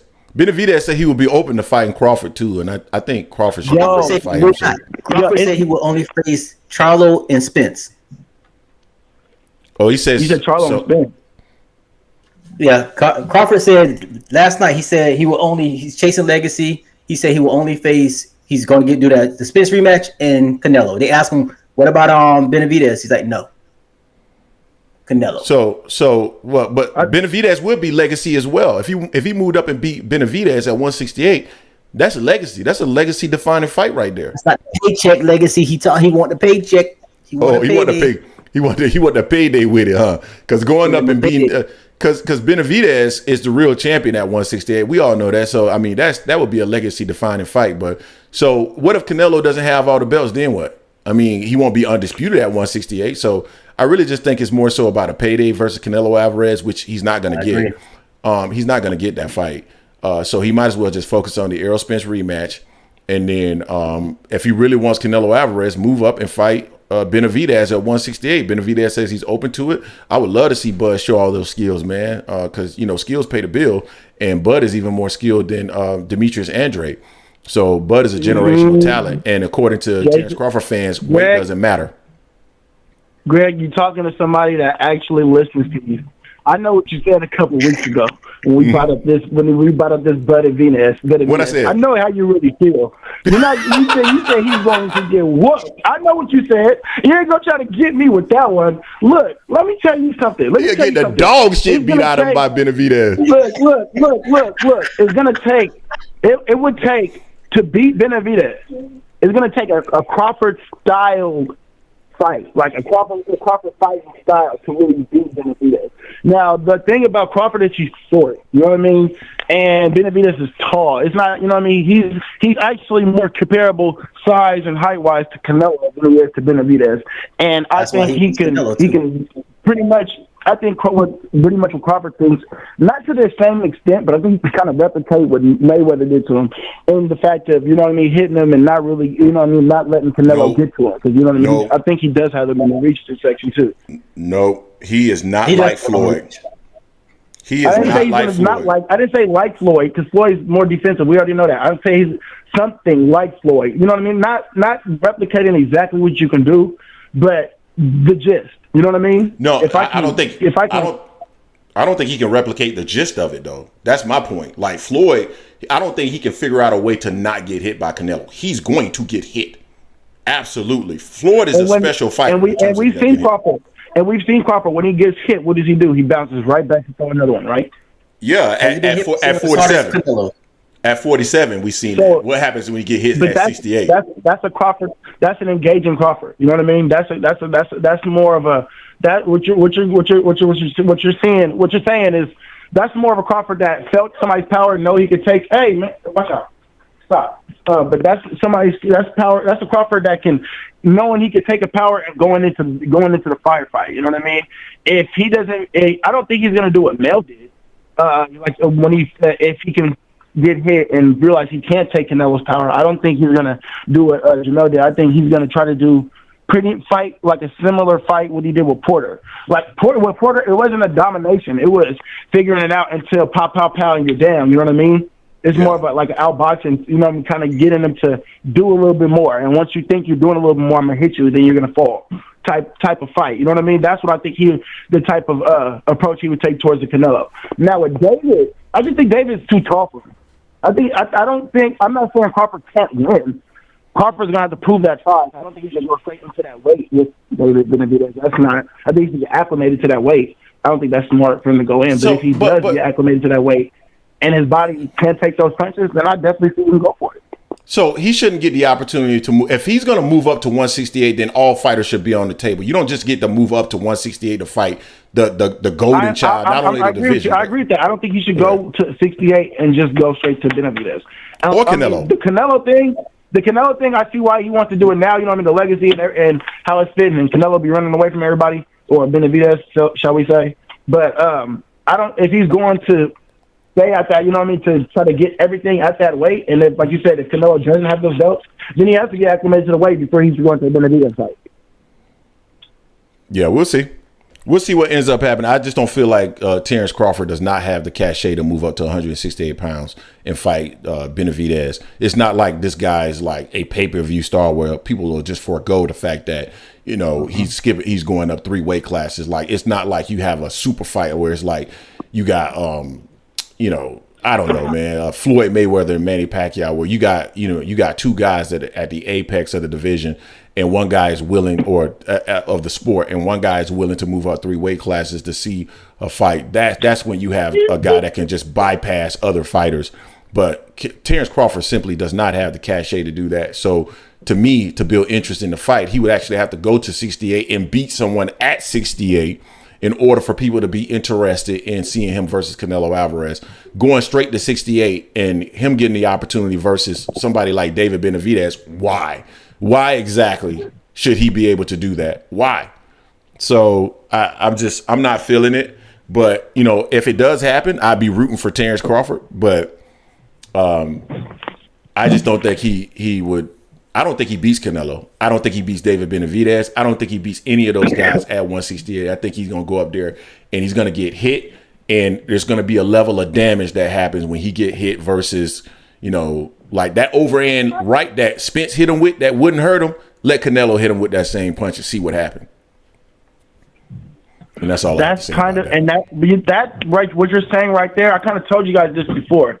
That right there is kind of like it's one of those you got to get into the fight and see. But if he does take that punch, and he can take Canelo's punch, is going to be what? The same story that Spence got to, right?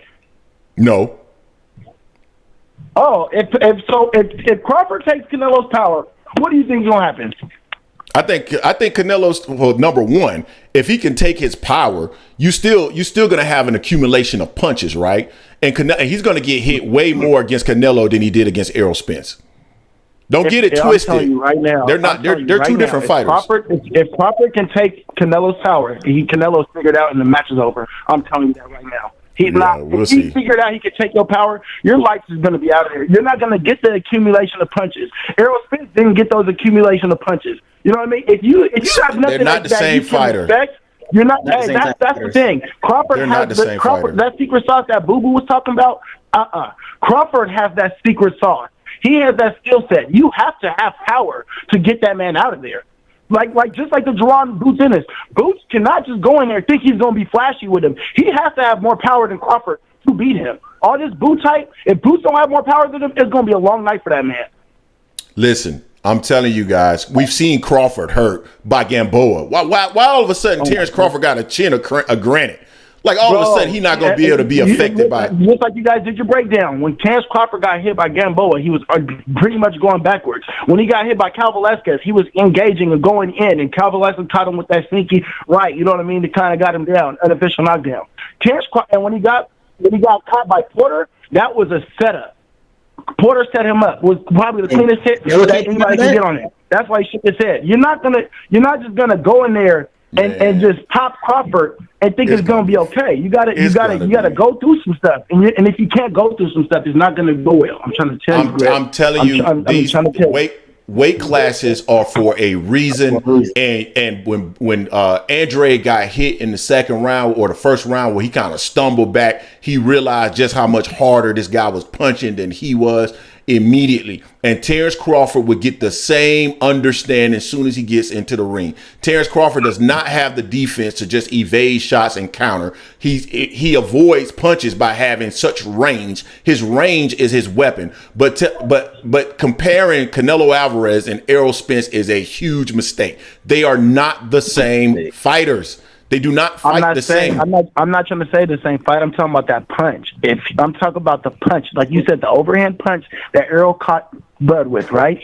Yeah. And you said if Canelo catches him with that same one, it's gonna be a nightmare. But I'm telling you, if he catches him with that one, and Bud's like, oh, that's all he got, the same thing he did with Errol, it's a long night for that man. It's gonna be a long night. Really, because Errol, hold on, real quick. Errol didn't hit him with anything else, really. He didn't hit him. Canelo has the ability to hit him with other shots. He's gonna catch him. Like Terrence won't get away with barely getting hit versus Canelo Alvarez as he did in the Errol Spence fight. You guys are letting that Errol Spence fight boast this guy up to be superhuman. He will get hit versus Canelo. But go ahead, Jay. But not only that, how many times have you seen Canelo hurt? And who's the bigger puncher than Bud? Little Triple G, Bivol? Are they harder punchers than Bud? Yeah, Bivol hit him. Yep, Bivol hit him. Yes. And what did Canelo right? So that's a great question. Go ahead, Jay. Because what happens when Terrence Crawford hits Canelo and Canelo says, "Oh, that's all you got." You got. What happens then? He's going to walk right to him. And that's a completely different fight. Fuck your range. I don't care about your range because you can't hurt me. So I'm going to walk right to you and keep throwing. It's going to be a long. If either one of them guys realize that if Terrence goes in there and he cannot take Canelo's power, if his feet don't save that man, kind of like what Shakur kind of just did, then it's going to be a long night for Terrence. But I don't see Terrence getting. I think he has faster feet than Canelo, so I don't see him really getting caught, like put in corners or getting put against the ropes, like kind of like Mel did. Yeah, I feel you. I think Terrence being able to evade a little bit more.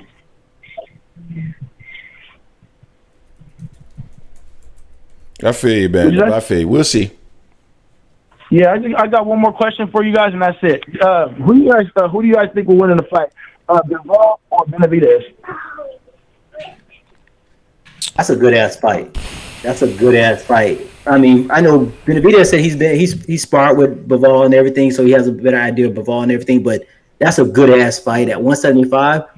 Interesting to see how David looks at 175 versus 168. See if he's stronger or not. Bivol is a very smart fighter, so I'd have to look at. I had to look at them. Like I would have to look at them, like video of them, and really think about it, man. I don't know. Yeah, that's a good one. Okay, all right. I'm gonna get at you guys. I'm gonna let you guys go then. All right, man. Appreciate you, band up. Always good, man. Yes, Salute AM Podcast. Blue Jason Greg. All right, appreciate you, fam. Later. Man, first and foremost, before we jump into anything else, man, I want to give Jay a shout out. Jay became a new member today. So, guys, think about becoming a member as well. That helps support the channel. Appreciate you, Jay, man. You've been around for a very long time. All right. Oh, hell. Here go Jerry. Told you. You are on the Angry Man Podcast with Jason and Greg. And today you will only be talking to Jason because I will not allow you to get my blood pressure up. My lender for life, Jerry Soriano, is in the building. What's going on with you, fam? What's happening, Jerry? What's going on, amigos? Happy Sunday. How are you? I'm doing well, man. How are you? Can't call it. I'm good. Greg. Who is the number one fighter in the world? Terrence Crawford, in my opinion. Okay. Who is twice undisputed in two different weight classes? That would have to be Terrence Crawford. Clarissa Shields. Okay. I was about to say that, but I didn't go there. So when you say Terrence Crawford doesn't have enough cachet to just move up and face Canelo, but Canelo can face Jermall Charlo. Canelo can face Jaime Munguia. Canelo can face. I mean, we can go on and on and on. Why is it that when it comes to Crawford, he still hasn't earned his stripes? This is why his desire burns. Like, he lives his life like he's a poor man, like he's got nothing. Because nothing is ever handed to him. Now, here's the problem. The problem is that he wiped out Spence so easily that he's not going to get credit for it, right? So you're saying that after the Spence fight, we all think he's this big monster. He's this big. He's unbeatable. He's just, well, we tend to forget everything we spoke about leading into the Spence fight. We've forgotten about it. We've got this memory loss. Like, we weren't remembering that the exact same things you're saying about Canelo versus Crawford, the exact same thing you said about Spence versus Crawford. Oh, his chin. If he was getting shaken at 140, what do you think Spence is going to do when he taps that chin? What's he going to do when he's got pressure coming on him? What's he going to do when he hits him to the body? Listen, I'm going to tell you this, and this is where I always tell you that I compare Mayweather to Crawford, or Crawford and Mayweather. If Crawford says he's going to take that fight, if Crawford is convinced that he's going to beat him, I'm going to tell you right now, that's because that man has looked at enough fights. That man has dissected Canelo's style. He's dissected his strengths and weaknesses, and he believes that he could put a plan together to beat Canelo. I am telling you right now. So, there are two guys right now currently that Canelo will absolutely lose to. He will lose to Benavidez, and he will lose to Crawford. So let me ask you a question. And let me just go ahead. That? No, I was going to ask you a question, but go ahead. And the reason why I don't think Benavidez is a good fight for Crawford right now, number one, if he beats him on paper, right? I mean, obviously it's a big accomplishment in the streets because Benavidez, which is another one of my favorite fighters. I always told you, like, there's only a few boxers in the world right now that will take on just about anybody. I ain't scared of it. And it's Crawford and Benavidez. Those are two of the realest guys in the game right now. But Benavidez doesn't have anything on paper. The number one guy in 168 is still Canelo. You still got to knock him off the horse. And the reason why I think that fight is most important, and I told y'all this before, is because I don't believe Crawford can say he is the number one fighter of this era unless he beats Canelo. Because technically, Canelo is the number one fighter after Mayweather. You can't take that from him.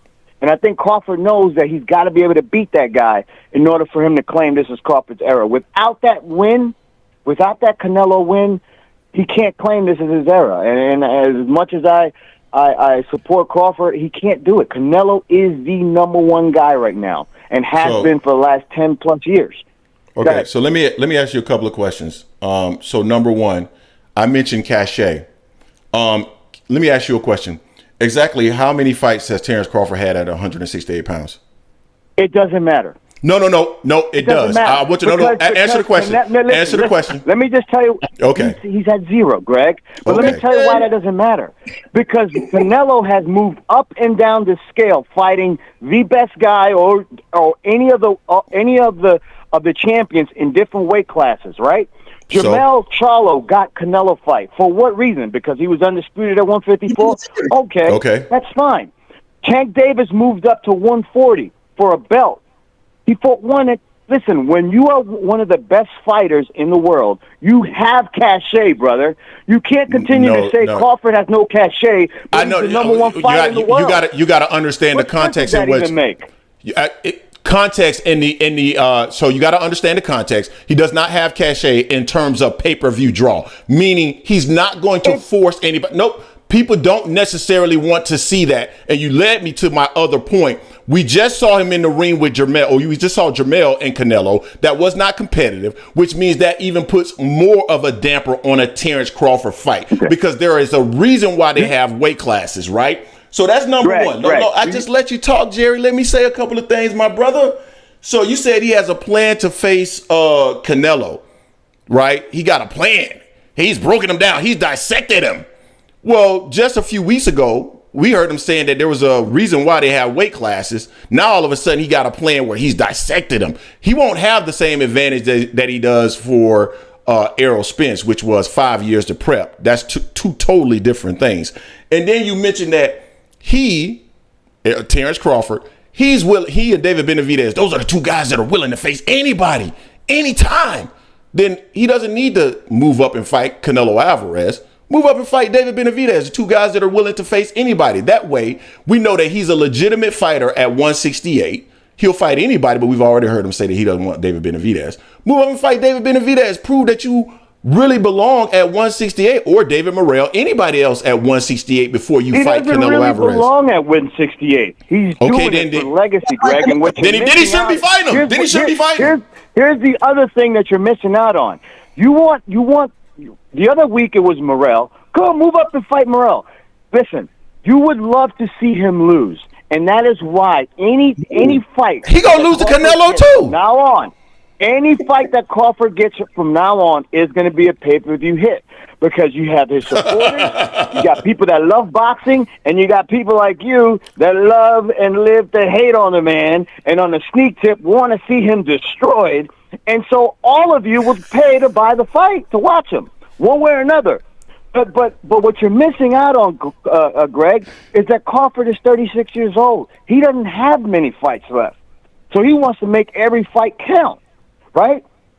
Benavidez will be a hell of a win. Canelo, they're both trying to get to Canelo. So who should get Greg, it then? I don't understand. You're the only guy that I hear on YouTube, on social media, that does not want to see Canelo versus Crawford. I ask you this again. If you're saying nobody wants to see it, why does Canelo get asked about it every time by a reporter? And we're not talking about nondescript fighters. We're talking about ESPN. We're talking about Fight Hype. Every big channel that gets a chance to talk to Canelo. Canelo gets Benavidez. Canelo gets Crawford. Why is that? If you're saying nobody wants to see it. Oh, because they're two names that you can just generate some YouTube click on. Yeah, but dude, you're taking YouTube clips or YouTube clicks and you're trying to apply it to the general population. The general population still doesn't necessarily know Terrence Crawford like that. The Mexican American population. Hold up, the Mexican American population that is primarily going to drive pay-per-view sales for Canelo Alvarez don't give a damn about Terrence Crawford. They want to see him in the ring with David Benavidez. And if you argue that point, where do you get that from? Oh my God, come on, dude. Greg, where are you getting your info from, Greg? Talk to me. Adrian, can you please call in? Adrian, can you please call in? Like you just have some analytics on Adrian, I don't know who you're talking to or who you're referring to. So Mexican American fans I hear Crawford. And I communicate with the masses that you see just across the board on social media. They're interested in a Canelo Crawford fight. The Mexican American fans who are primarily that's certain people. That's Terrence Crawford fans. Callers, so you don't think hold on, Jerry. You don't think that your interpretation of this isn't biased by the fact that you're on social media looking for Terrence Crawford content. You don't think it's biased by that at all. Greg, I sent you a clip where Espinosa was asked about Crawford, Canelo, and he said, yes, absolutely, that's a fight that could be made. People want it. Dude, maybe you didn't see it, but do you need me to resend you the clip where your boy, Steven Espinosa, who is not exactly a Crawford fan, did he admit that Canelo Crawford was a great fight and is in demand by the people? Do you need me to resend you that clip? Yeah, I do. Send it. It's a Fight Hype clip. I'll be more than happy to resend it to you. All you got to do is check your phone. It's in your text messages, buddy. So, that's okay. I can just resend. But listen, we got to start turning a corner on Crawford, man. We got to start turning a corner on Crawford and understand that the guy is one of the best, I believe, the best fighter in the world. And when you are the best fighter in the world, you have cachet. When you have stopped 31 fighters out of 40 fights, you have cachet. When you've stopped everybody at 147, you have cachet. When you've knocked out the last 12 out of 15 opponents, Sure. you have Not pay-per-view. cachet. Not pay-per-view. Being number one pound-for-pound fighter does not make you a pay-per-view star, and that's what I was talking about. And when you put Spence on the canvas 3 times when he's never been rocked before in his career, when you put the most indestructible 147-pounder of the last 12 years 3 times on the canvas, and he gets stopped by the ref, you have cachet, brother. You have cachet. Oh my God, That's dude, my he's call not for today. he's not a pay-per-view star. But Jerry, I appreciate you for calling, man. It's always a pleasure for you and I to go back and forth. Happy Sunday, my friend. man. Take care. All right, later.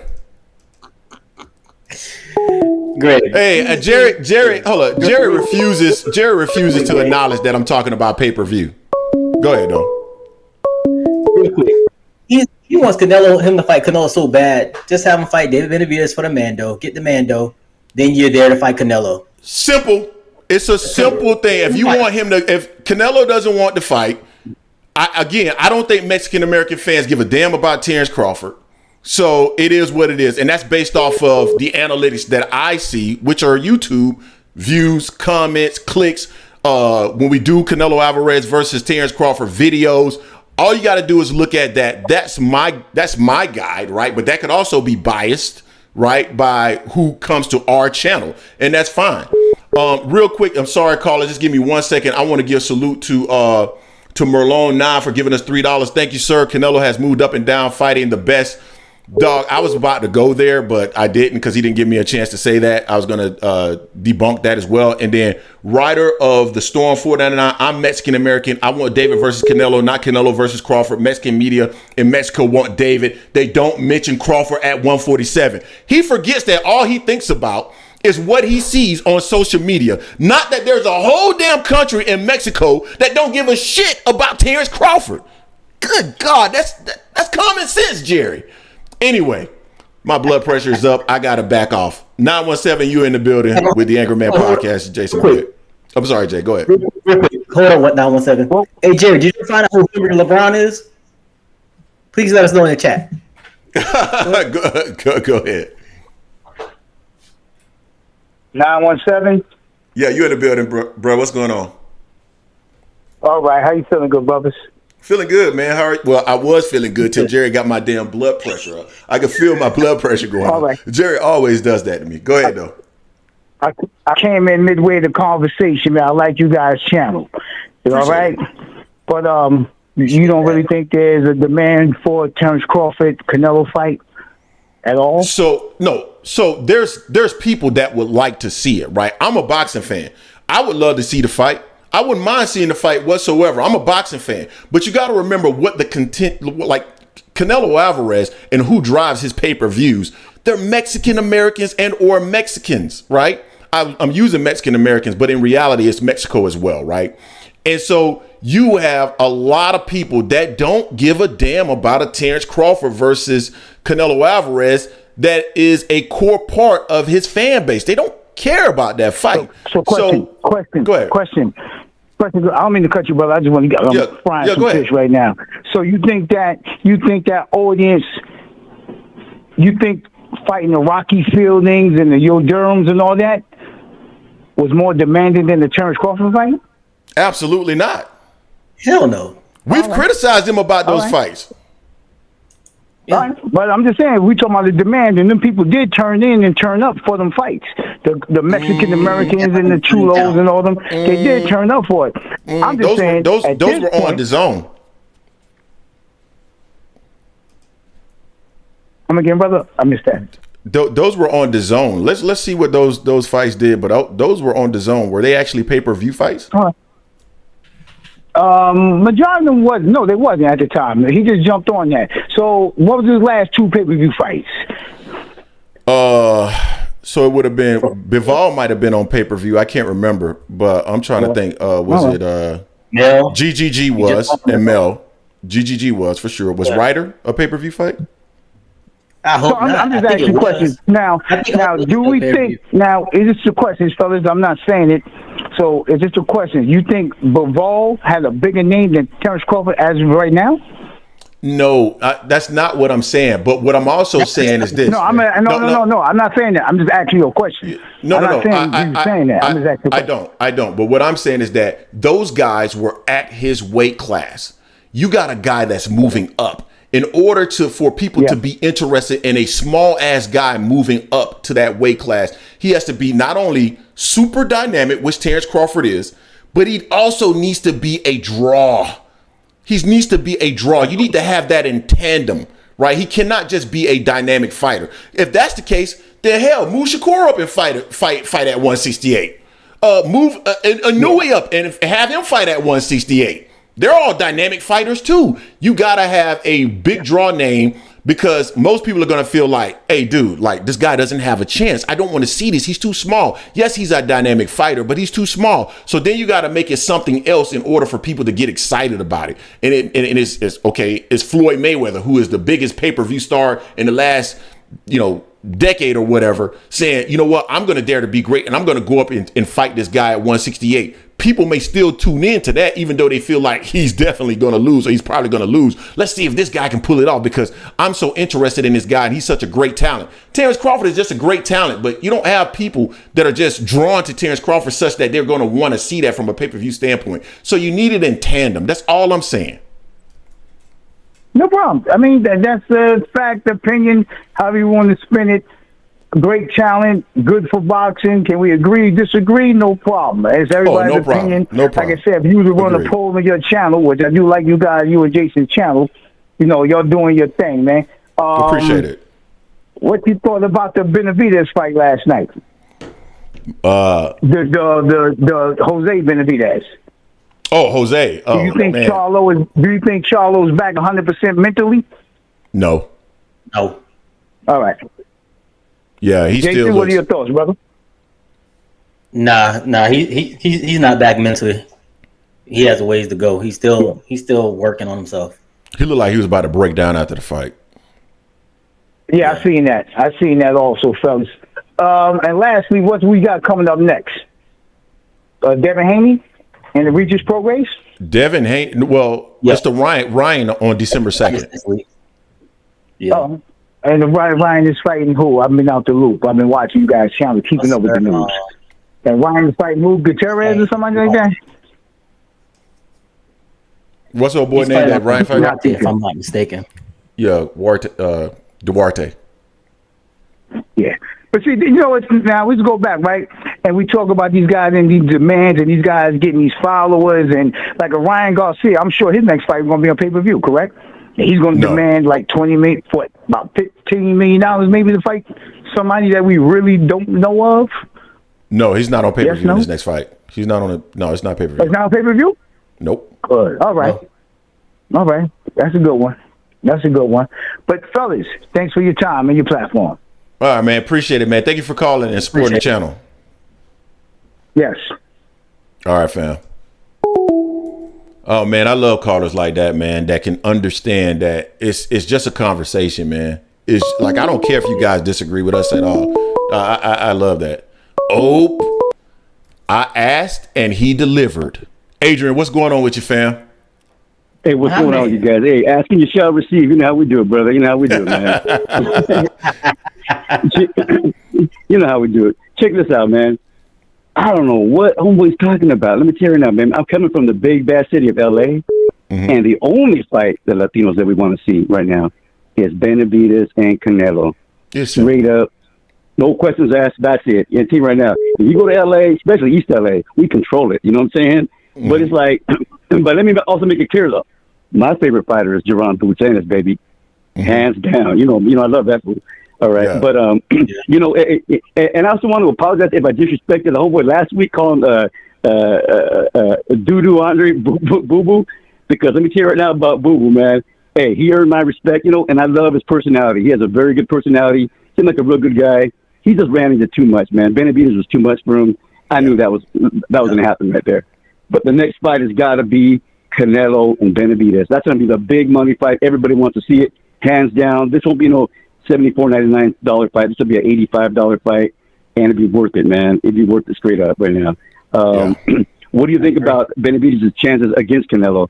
I think that he'll straight give Canelo some major problems, man. Major problems. What do you guys think? It's a 50-50 fight. I lean toward Benavidez right now.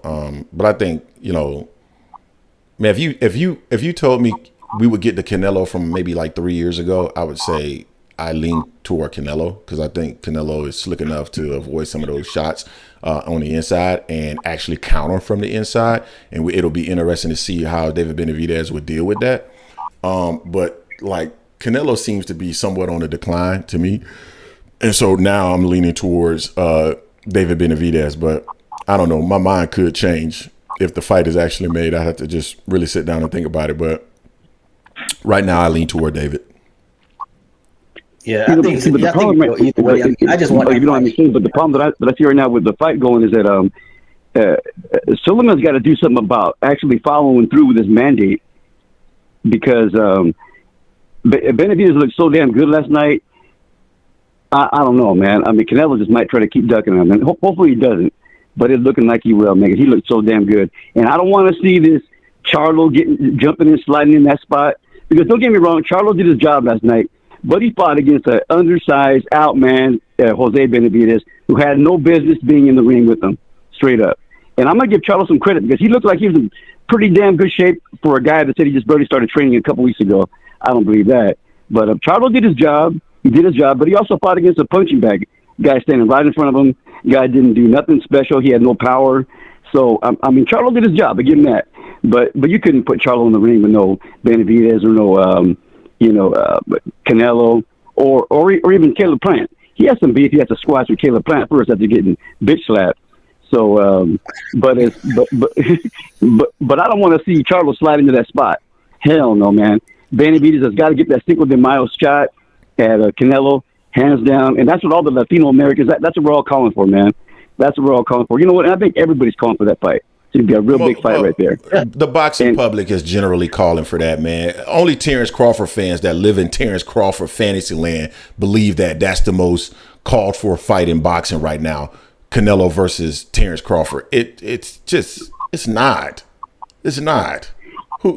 Man, I ain't heard nobody talk about that in any barbershop that I've been into out here. I never heard anybody mention Crawford versus Canelo. Ain't nobody talking about that at the barbershop. We want to see Benavidez, man.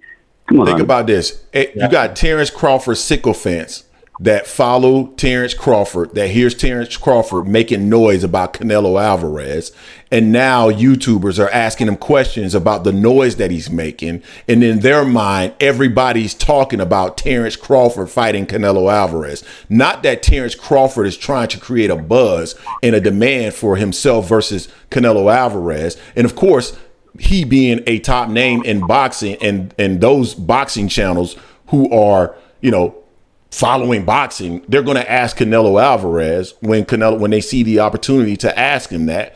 So of course we understand that. But when you look at the YouTube analytics in regards to that particular topic, it would suggest that it's not that big. So the sycophant believes that because they're living in a specific world, but I don't believe that that's happening. And I don't know why they don't understand that. I don't know why they don't understand that either, Greg. To be honest with you, I really don't understand that, man. But straight up, that's the fight that's got to be made. That's the only fight that we all want to see. And hopefully Suleiman does the right thing, man. Hopefully he does the right thing. I'm going to leave you guys on that thought right there because I really appreciate all your time. Thank you very much, man. I want to send a shout out to my dad in heaven. Love you, Dad. Son Jeremiah, love you, son. Hey, Jason and Greg, you guys are the best, man. Keep it up, man. I'll talk to you guys next week, man. Straight up. All right. Sounds good, Adrian. Appreciate it, man. All right. Peace out, man. All right. Later. All right, Jay, we coming up on the 2-hour mark, man. We'll take one more call and then we got to wrap this show up because I got a steak that's upstairs waiting for me that I need to grill. Can't grill here. It's raining. Yeah, it's a little chilly outside, but I'm still making do what it do. I just can't get over people just saying, almost feeling like Bud deserves a shot against Canelo more than David does. Davis earned it. Yeah. At that. Right. Man, if Bud Crawford, it's his weight class. I like Crawford. I do Crawford's like beast. Crawford. I do like Crawford, but people think we don't like Crawford. But I do like Crawford. There's some things that he says that I think he is trying to control the narrative. That's the only part about Crawford that I don't like. But I just feel like that guy moving up 3 weight classes, like there's just not a heavy interest in seeing a small guy move up again. I just don't have it. 732, you in the building with the Angry Man podcast. What's going on with you, fam? What's going on, guys? How y'all doing? Doing well, man. Doing well. How are you? I'm good, man. Yeah, man. So I just wanted to say, so I heard that dude that called in, Jerry. Yeah. Yeah. That's his entire thought process. That's what happened when people subscribe to boxing narratives, like what people say in videos, what they say before the fight. You look at the narrative more than the fighter and what they actually present in the fight, and that's why he's blowing up Terrence Crawford. Oh yeah, he's gonna do this, do that, and this Canelo. But first of all, if Terrence Crawford is gonna fight at 168, I wanna see how his neck and see how his traps look, because when he takes that shot, you need to know, because that's like what 20 pounds. That's 20 pounds over what he's fighting, so you need to know you got the muscle to withstand the force of the blows, because Canelo, he coming with them heavy blows. That's all he do. Boom, boom, just load up. So, yeah, man, you got to stop subscribing to those narratives. But what y'all think about the Benavidez and Andrade fight? Andrade came in, man. He did what he needed to do in the first couple of rounds. And he just couldn't sustain it, man. And he couldn't keep David honest with any power. So it ended up being what it was. I commend him for making so I commend him for attempting to do it, but at the end of the day, the guy was just way too much for him, man, and it ended bad. Like I told, or like I mentioned earlier, I was like, man, this fight is over. This fight is over. They after the third round, I was like, the fight is done. Similarly, I said that Terrence Crawford versus Errol Spence was done after round 4, I think it was. I was like, this fight is over. I saw the same thing, man, with Andrade. And I just couldn't figure out if Andrade got caught with a shot or he just was getting tired. I wasn't sure which one it was, because I didn't see the punch that like hurt him, but I saw like when the body language like quickly changed, I'm like, oh, he's done. He's done. Yeah, like after round 3. You know what I think it was? I think he came in with so much energy in the first round. Like, I think he spent all his energy with like that 13 punch combination he threw. Like, I don't know if it was the first or second round. I feel like when he threw that combination, that was it. It was like, damn, he's still coming. Like, I'm hitting him. He's still coming. And I just started draining his energy. And from there, it was over. Man, I thought he was going to do better than Caleb Plant. But, man, like people kept saying before the fight, man, his legs, that's what was leading up. Liam Williams almost had him out of there. Like a few fights almost had him out of there. David Benavidez, like, he's too good. Like, you can't. If he would have sustained that combination that he threw from the second round for all 12 rounds, he would have beat him. He just couldn't sustain it, man. Yeah. Like, he literally looked exactly like what I thought he was going to look like. And, like I said, Jason and I, we were literally on the phone talking through that entire fight. And I'm telling Jay, I'm like, this is exactly what I thought. I'm like, I thought he was going to look exactly like this. Like, I didn't think he was going to employ a lot of movement. If you look at his style, he was just taking subtle movements to evade the shots, turning David Benavidez a lot. I didn't expect him to try to push David back, but I saw him trying to push David back. So I'm just looking at it. I'm like, this is exactly what I was expecting. He's on course to do what I thought he was going to do. And then in round 3, he just ran into a wall, man. And I'm like, I was asking Jay, I'm like, man, did you see what he get? Did he get hit with something that I didn't see? Like his body language is different. And then at the end of round 3, I said, the fight is over. I could tell that he was done. And so he zapped his energy. Yeah. He zapped it from him. He caught him in the third round. He caught him with a body shot. And then the fourth round, you could see Boo Boo was like, oh, man, I don't know. Plus they're saying that Boo Boo came in at 190.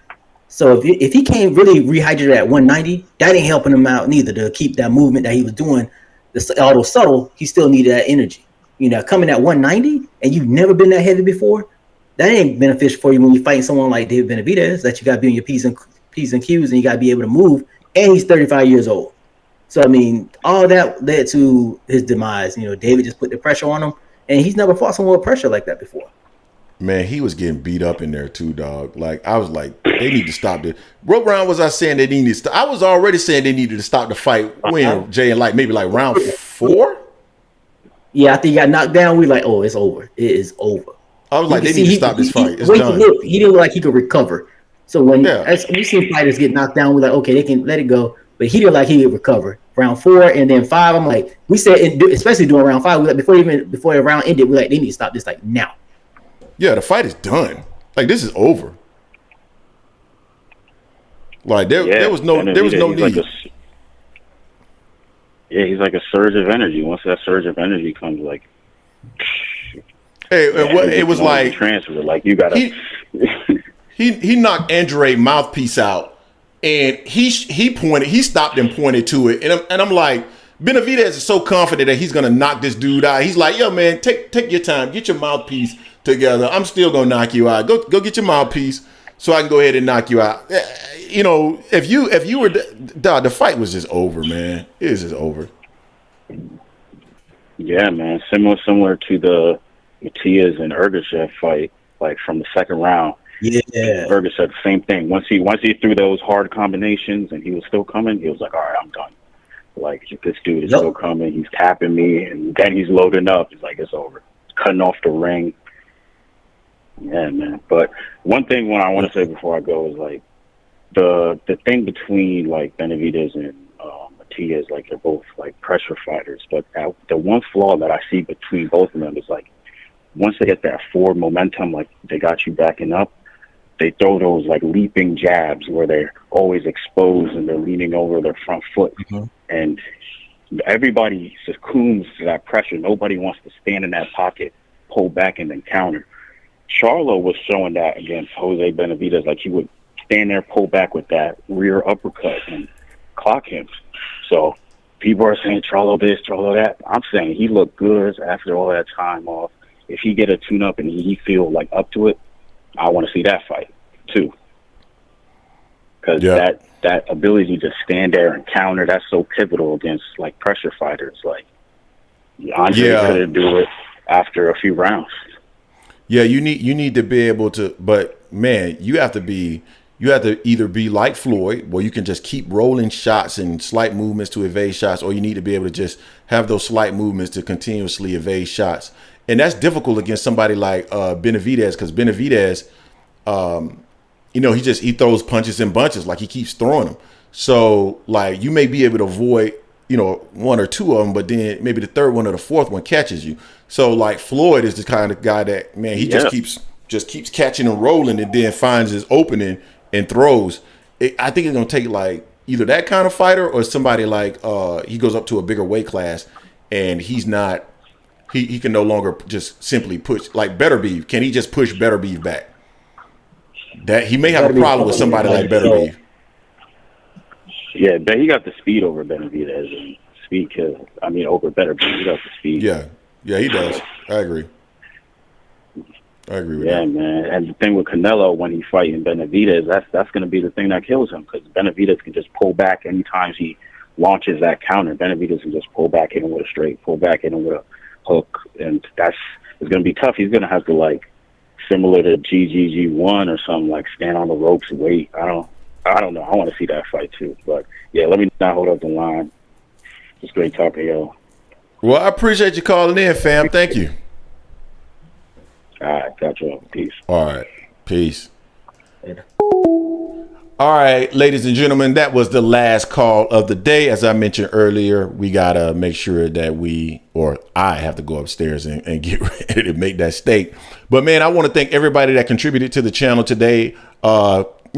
Guys, if you're in the comment section, if you think about contributing to the channel, we appreciate that. It does help the channel in terms of us being able to bring you this content because that's how we pay for the bills. And then thank you to Jay for becoming a member today. Appreciate that, fam. You've been with the channel, man. Shoot, ever since I can remember actually starting this freaking channel, we've seen people like Jay around and and Jason Williams and stuff like that. So salute to you guys. And Jay, who all gave today? I know you usually write that stuff down. Yeah, Rider of the Storm and Moorline 1. Okay, and I think John Mack has been around forever and a day too, man. There's a lot of people that's been around. The Mike Check. There's been a lot of people that's been around forever and a day. Brian S. been around forever and a day. So appreciate all you guys. And we're gonna call this one. Thank you again. Please hit the. I'm sorry.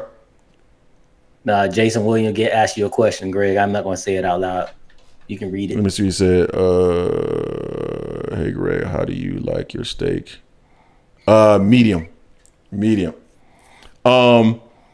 Hey guys, if you get the opportunity, please smash the like button on the way out if you haven't already had the opportunity to do so. Appreciate you guys. You'll see content coming from us again this week. And until next time, peace.